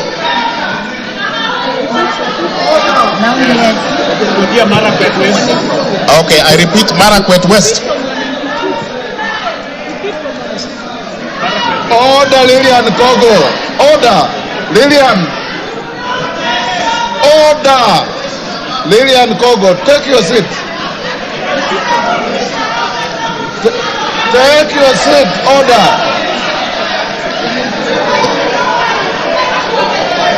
Go on. Marakwet East, David Kangogo Bowen. Thank you. Marakwet West, Timothy Kipchumba Toroitich. Marsabit, Naomi Jilo Wako. Order, Lilian Kogo. Order. Masinga, Joshua Mbidi Mutua Malio. Yes. Mario votes yes. Matayos Odanga Geoffrey Makoha. Madare Oluoch Anthony Tom. Madioa Gishuki Edwin Mugo. Madira Kahugu Eric Mwangi. Eric Mwangi. Yes. Madioya Edwin Mugo Gishuki. Madioya is there. Yes. Okay. Madira Eric Mwangi Kahugu. Thank you. Matuga Kasim Sawa Tandaza. Matungu Peter Oscar Nabulindo. Matungulu Stephen Mutinda Mule. Mavoko Patrick Makao Kingola. Mbere North Geoffrey Kariuki Kiringa. Mbere South Bernard Muriuki Nebat. Mboni Nzioka Erastus Kevasu. Mboni Nzioka Erastus Kevasu. Okay. Meru Elizabeth Karambu Kailemia. Karambu Kailemia Meru. Migori Muhammad Fatuma Zainab. Mogotio Ruben Kiborek. Moiben Phyllis Chepkemo Barto. Molo Francis Kuria Kemani. Mombasa Zamzam Muhammad Chimba. I vote yes. Mosop Abraham Kipsang Kirwa. Moyale Guyo Wako Jalesa. Msambweni Salim Faisal Baden. Msambweni Salim Faisal Baden. Mount Elgon Fred Kapondi Chesebe. Muhoroni James Onyango Oyo. Mukurwaini Kawusha John Philip Geshohi. Mumias East Peter Kalerwa Salasia. Mumias West Johnson Manya Naika. Muranga Betty Njeri Maina. Mvita Mohamed Sud Machele.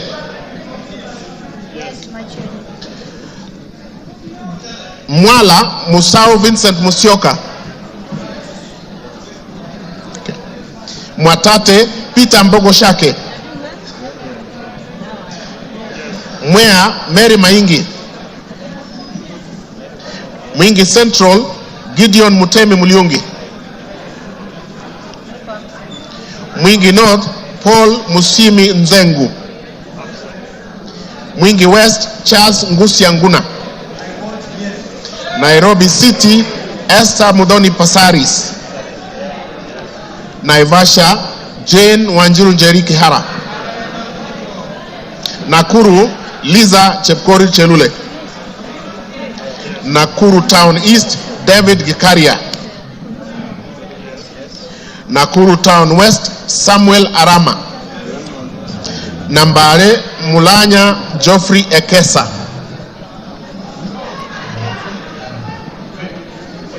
Nambare Mulanya Geoffrey Ekesa. Nandi Cynthia Chepkoskei Muge. Nandi Hills Bernard Kibor Kitur. Narok Rebecca Nonaishi Tonke. Narok East Lemanken Aramat. Narok North Agnes Mantaine Pareyo. Narok South Olentutu Kitilai. Okay. Narok West Gabriel Koshal Tongoyo. Navaholo Emmanuel Wangwe. Ndaragwa George Gachagua. Ndiwa Martin Peters Owino. I vote yes. Ndia George Masharia Kariuki. Njoro Charity Kadambi Chepkwony. North Hor Ade Wario Guyo. North Imenti Rahim Dawood Abdul. North Mogrango Joash Nyamache Nyamoko. Nyakach Owor Joshua Aduma Owor. Nyakach. Nyali Muhammad Ali. Nyamira Jerusha Momanyi Mongina. Nyandarua Faith Waire Mugitau. Nyando Okelo Jared Odoyo.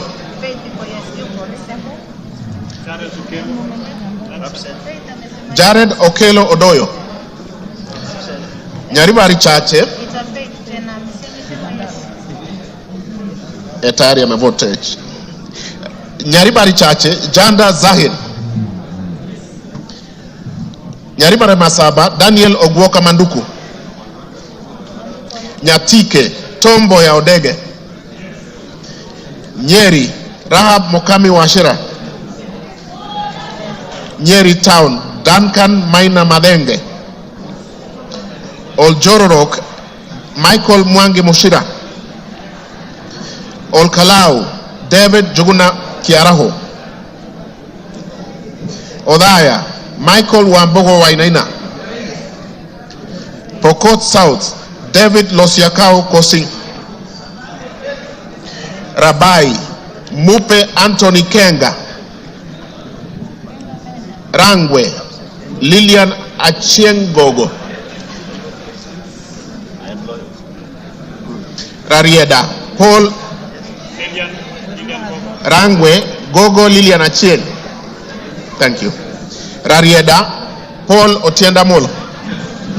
Rongai Paul Kibet Chebor. Rongo Paul Abuor. Roy Sambu. Okay. Roy Sambu Agustin Kamande Mwafrika. This way. Ruaraka Francis Kajwang Tom Joseph. Yes. Roiro Kengara Simon Nganga. Runyenjes Eric Muchangi Njiru Karemba. Sabatia Sloya Clement Logova. Saboti Caleb Amisi Luyai. Saku Dido Ali Raso. Samburu Pauline Lenguris. Samburu East Jackson Lekumontare Lentoijoni. Samburu North Dominic Eli Letipila. Samburu West Josephine Naisula Lesuda. Seme James Wamburanyikal. Shinyalu Frederick Lusuli Kana. Siaya Christine Ombako Dwor. Sigor Peter Lochakapong. Sigowet Soyun Justice Kipsang Kemei. Sirisia John Walukekoi. Sotik Francis Kibiagon Arab Sige.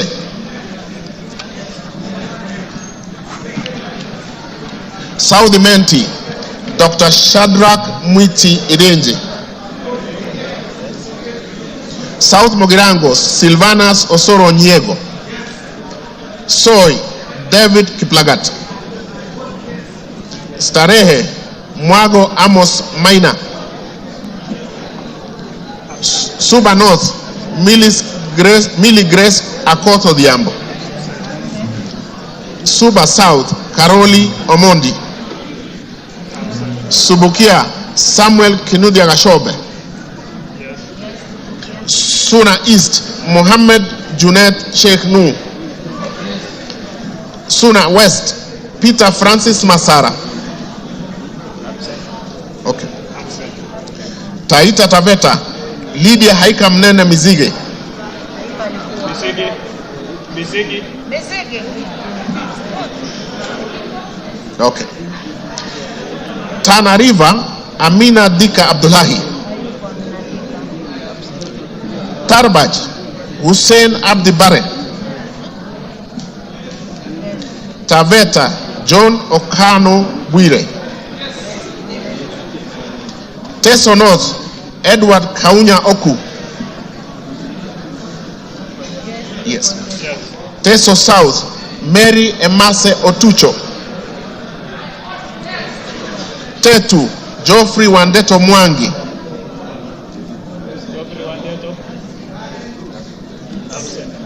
Tharaka George Getonga Murugara. Tharakanithi Susan Ngugi Nduyo. Thika Town Alice Wamboi Nganga.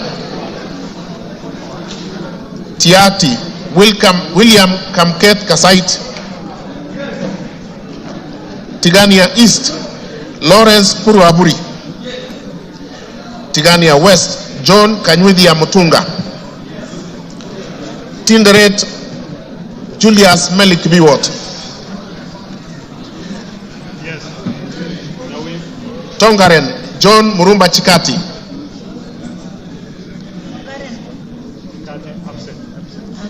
Trans Nzoia Lilian Chebet Siyoy. Tarbo Janet Chepkemboy Sitiene. Turkana Cecilia Asinyen Nyetit. Turkana Central Joseph Namuar Emathe. Turkana East Nicholas Gikolong. Turkana North Paul Ekwom Nabuin. Turkana South John Ariko Namoit. Turkana West Daniel Epuyo Nanok. Wasingishu Gladys Chepkoske Boss. Ugenya David Omochieng. Uriri Mark Ogola Nyamita. Vihiga Kevai Ernest Ogesi Kagesi. Vihiga Beatrice Kahai Adagala. Voi Hamis Chome Abdi. Wajir Fatuma Abdi Jeho. I vote yes. Wajir East Aden Dawood Mohammed. Wajir North Ibrahim Abdi Sane. Sane. Wajir South Mohammed Aden Ado. Wajir West Yusuf Mohammed Farah. Webuye East Martin Pepela Wanyonyi.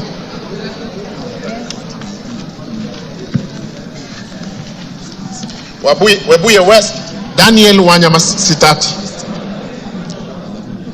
Daniel Wanyamasitati. West Mogirango Stephen Mogaka. West Pokot Rael Chepkemoy Kasiwai. Westlands Timothy Wanyonyi Wetangula. Wundanyi Danson Mwashako Makuona.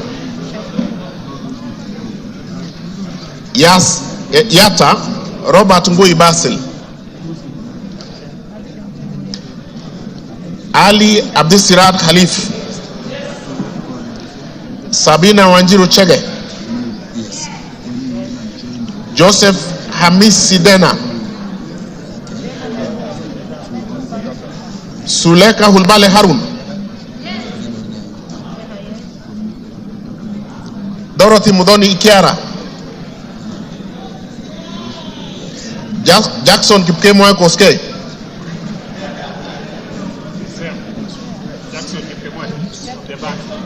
Jackson Kipkemwa Koske, Irene Nyakerario Mayaka, Umulher Harun Muhammad, Teresia Wanjiro Mwangi, Abubakar Ahmed Talib,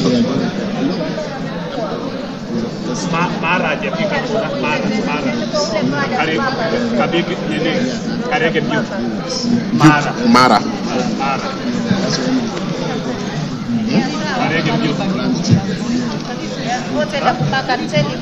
Yeah. Yes, yes. Yeah. Okay. And Mara.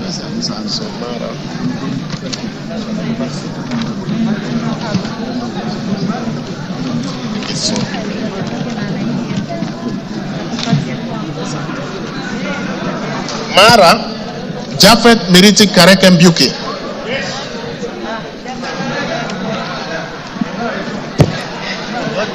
Okay, we are done.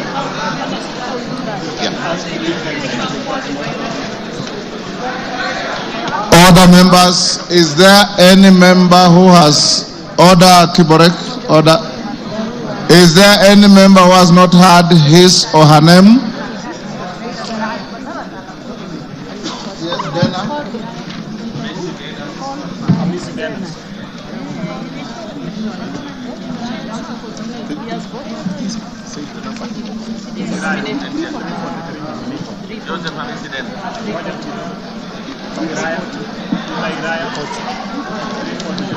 Honorable members, is there any member?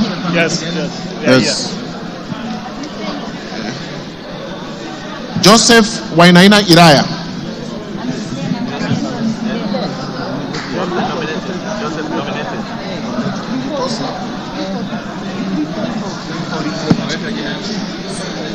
$340. Joseph Hamisi Dana. There is a member at the back there, the nominated member. No, he's voted. Okay.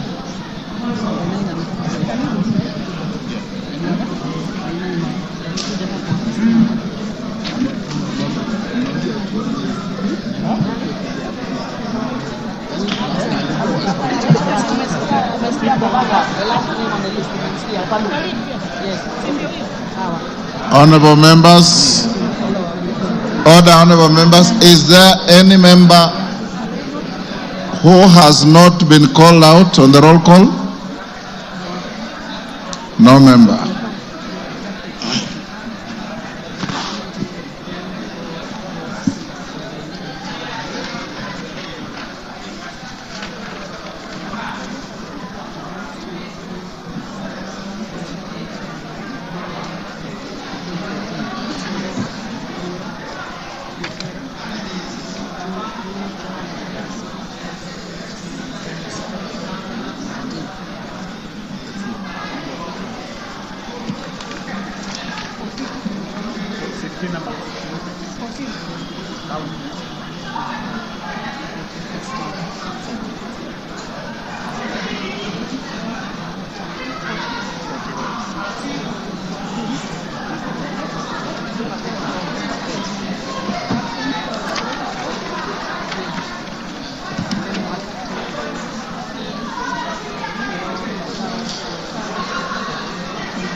Could the Honorable Member for Loima, Honorable Protas Ewesit Akuja, come to the front, please?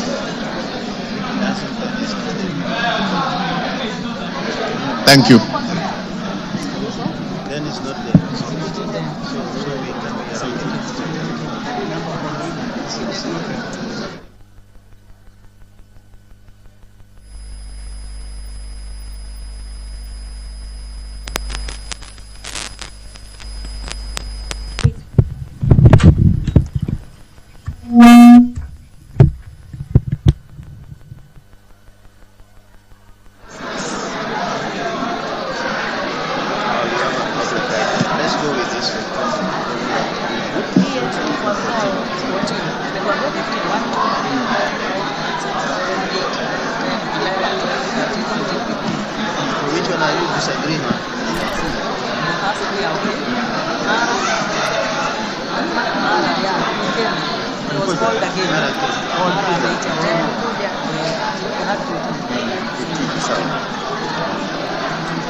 Good afternoon. The members of parliament have been voting for the nomination of Professor Kindiki to fill the vacancy in the Deputy President's office. This voting by roll call was necessitated by the failure of the electronic system, and that roll call has been taken, and tallying of the votes is currently underway. So in a couple of moments we will get the result of the exercise that has been taking place, but just to familiarize with the standing orders on voting and divisions.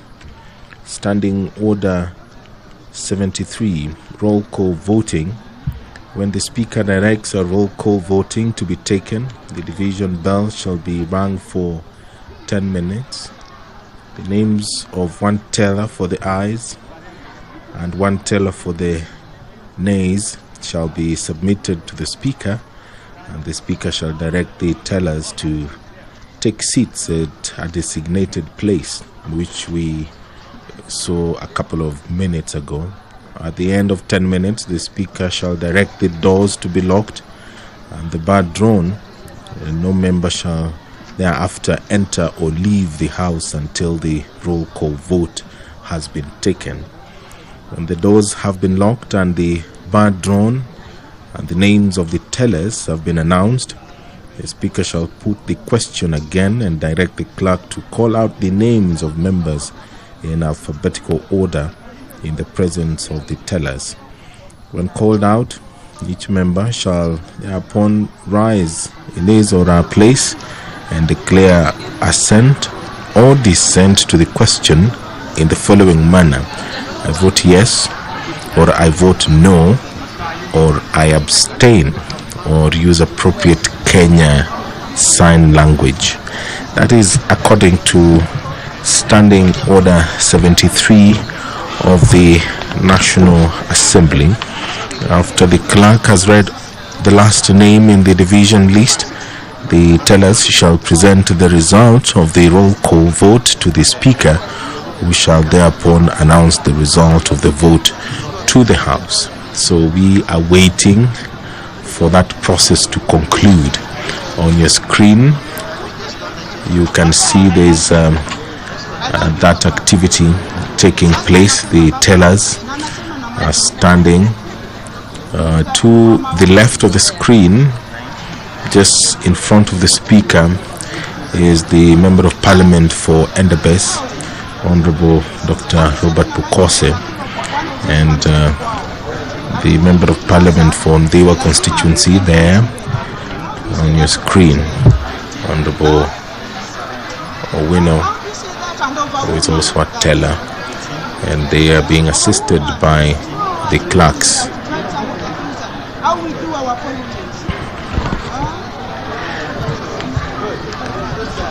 Standing Order 71 of the National Assembly talks about technical failure, confusion or error occurring, which we did see some minutes ago. In the event of a technical failure, confusion or error occurring in the course of voting, which in the opinion of the Speaker cannot otherwise be corrected, the Speaker may direct the House to another round of electronic voting or proceed to a roll call voting. And all that we have seen today during this historic exercise for the National Assembly, where they are considering the nomination of Professor Kindiki, EGH, to fill the vacancy in the Deputy President's office. The professor currently serves as the Cabinet Secretary for Interior and National Administration, a role he has held since October 2022. But there was a brief moment between July 11th, 2024 and August 8th, 2024, when His Excellency the President dissolved his cabinet. But the former senator for Tharaka Nithi County was reappointed to the very docket that he had served, and is currently serving the country in that capacity as the Cabinet Secretary for Interior. We will see the decision that is taken by the National Assembly this afternoon.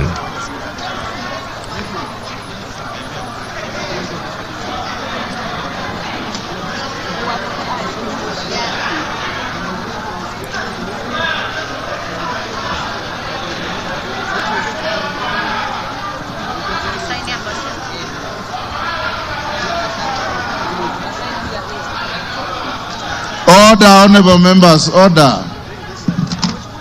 Members, take your seats.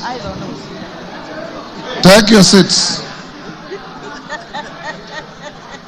Take your seats. Jane Kagiri, take your seats. Take your seats, members. Karemba, take your seats. Ruku. Take your seats.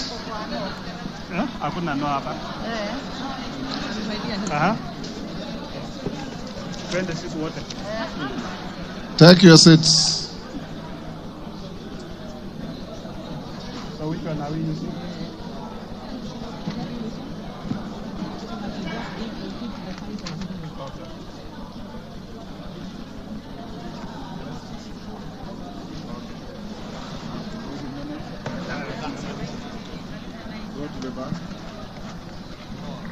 Tell us, go to the bar.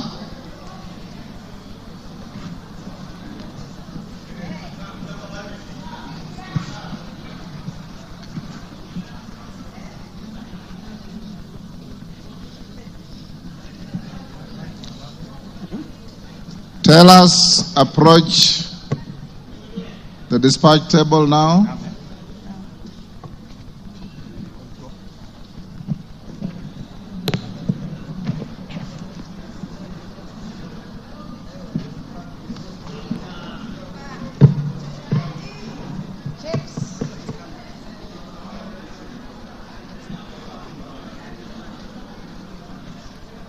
Who is your team leader, Bukose? Honorable Speaker, on the voting, abstentions 0, nays 0, ayes 236.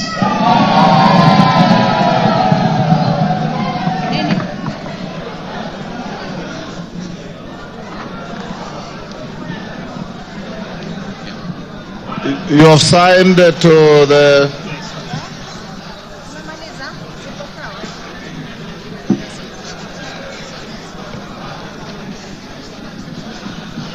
Order, honorable members. Order.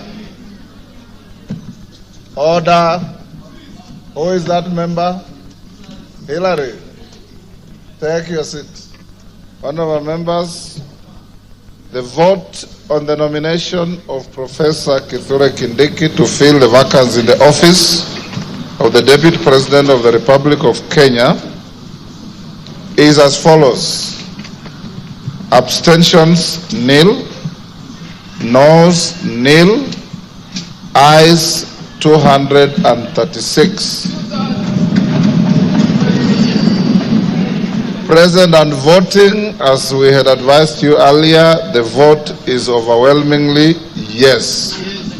So the nomination is herewith declared passed by the House, and the Speaker will transmit the results to the President, and the Speaker will also sign a Gazette notice to this effect that the nominee for Deputy President has been duly voted by the House and approved. Approval is not applicable here. Has been voted by the House and therefore will transmit to the appointing authority to proceed with the appointment. Is now Deputy President-elect.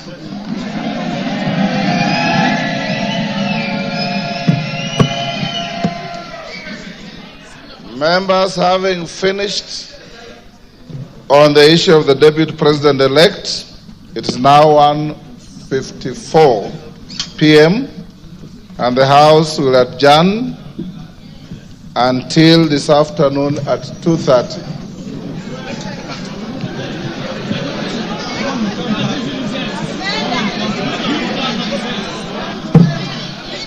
Order. If you wanted to break now, the majority leader would have approached the chair.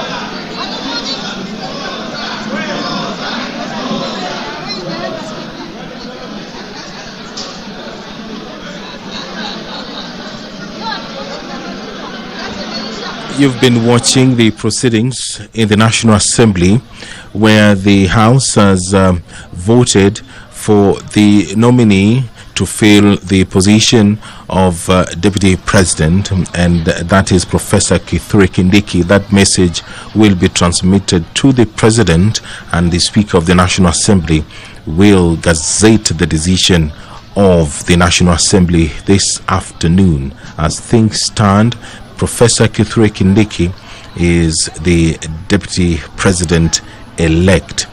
This broadcast has been brought to you by the Parliamentary Broadcasting Unit in conjunction with the Kenya Broadcasting Corporation. My name is Edward Kabasa. Good afternoon. Very well, just to echo what my colleague Ed Kabasa has just mentioned, it is safe to say that Professor Kithure Kindiki, the Interior Cabinet Secretary, is now the Deputy President-elect after 236 members of Parliament voted to give the green light. My name is Bentro Njoe. Welcome to the program. And before we do start our live coverage, allow me to just introduce the guest that will be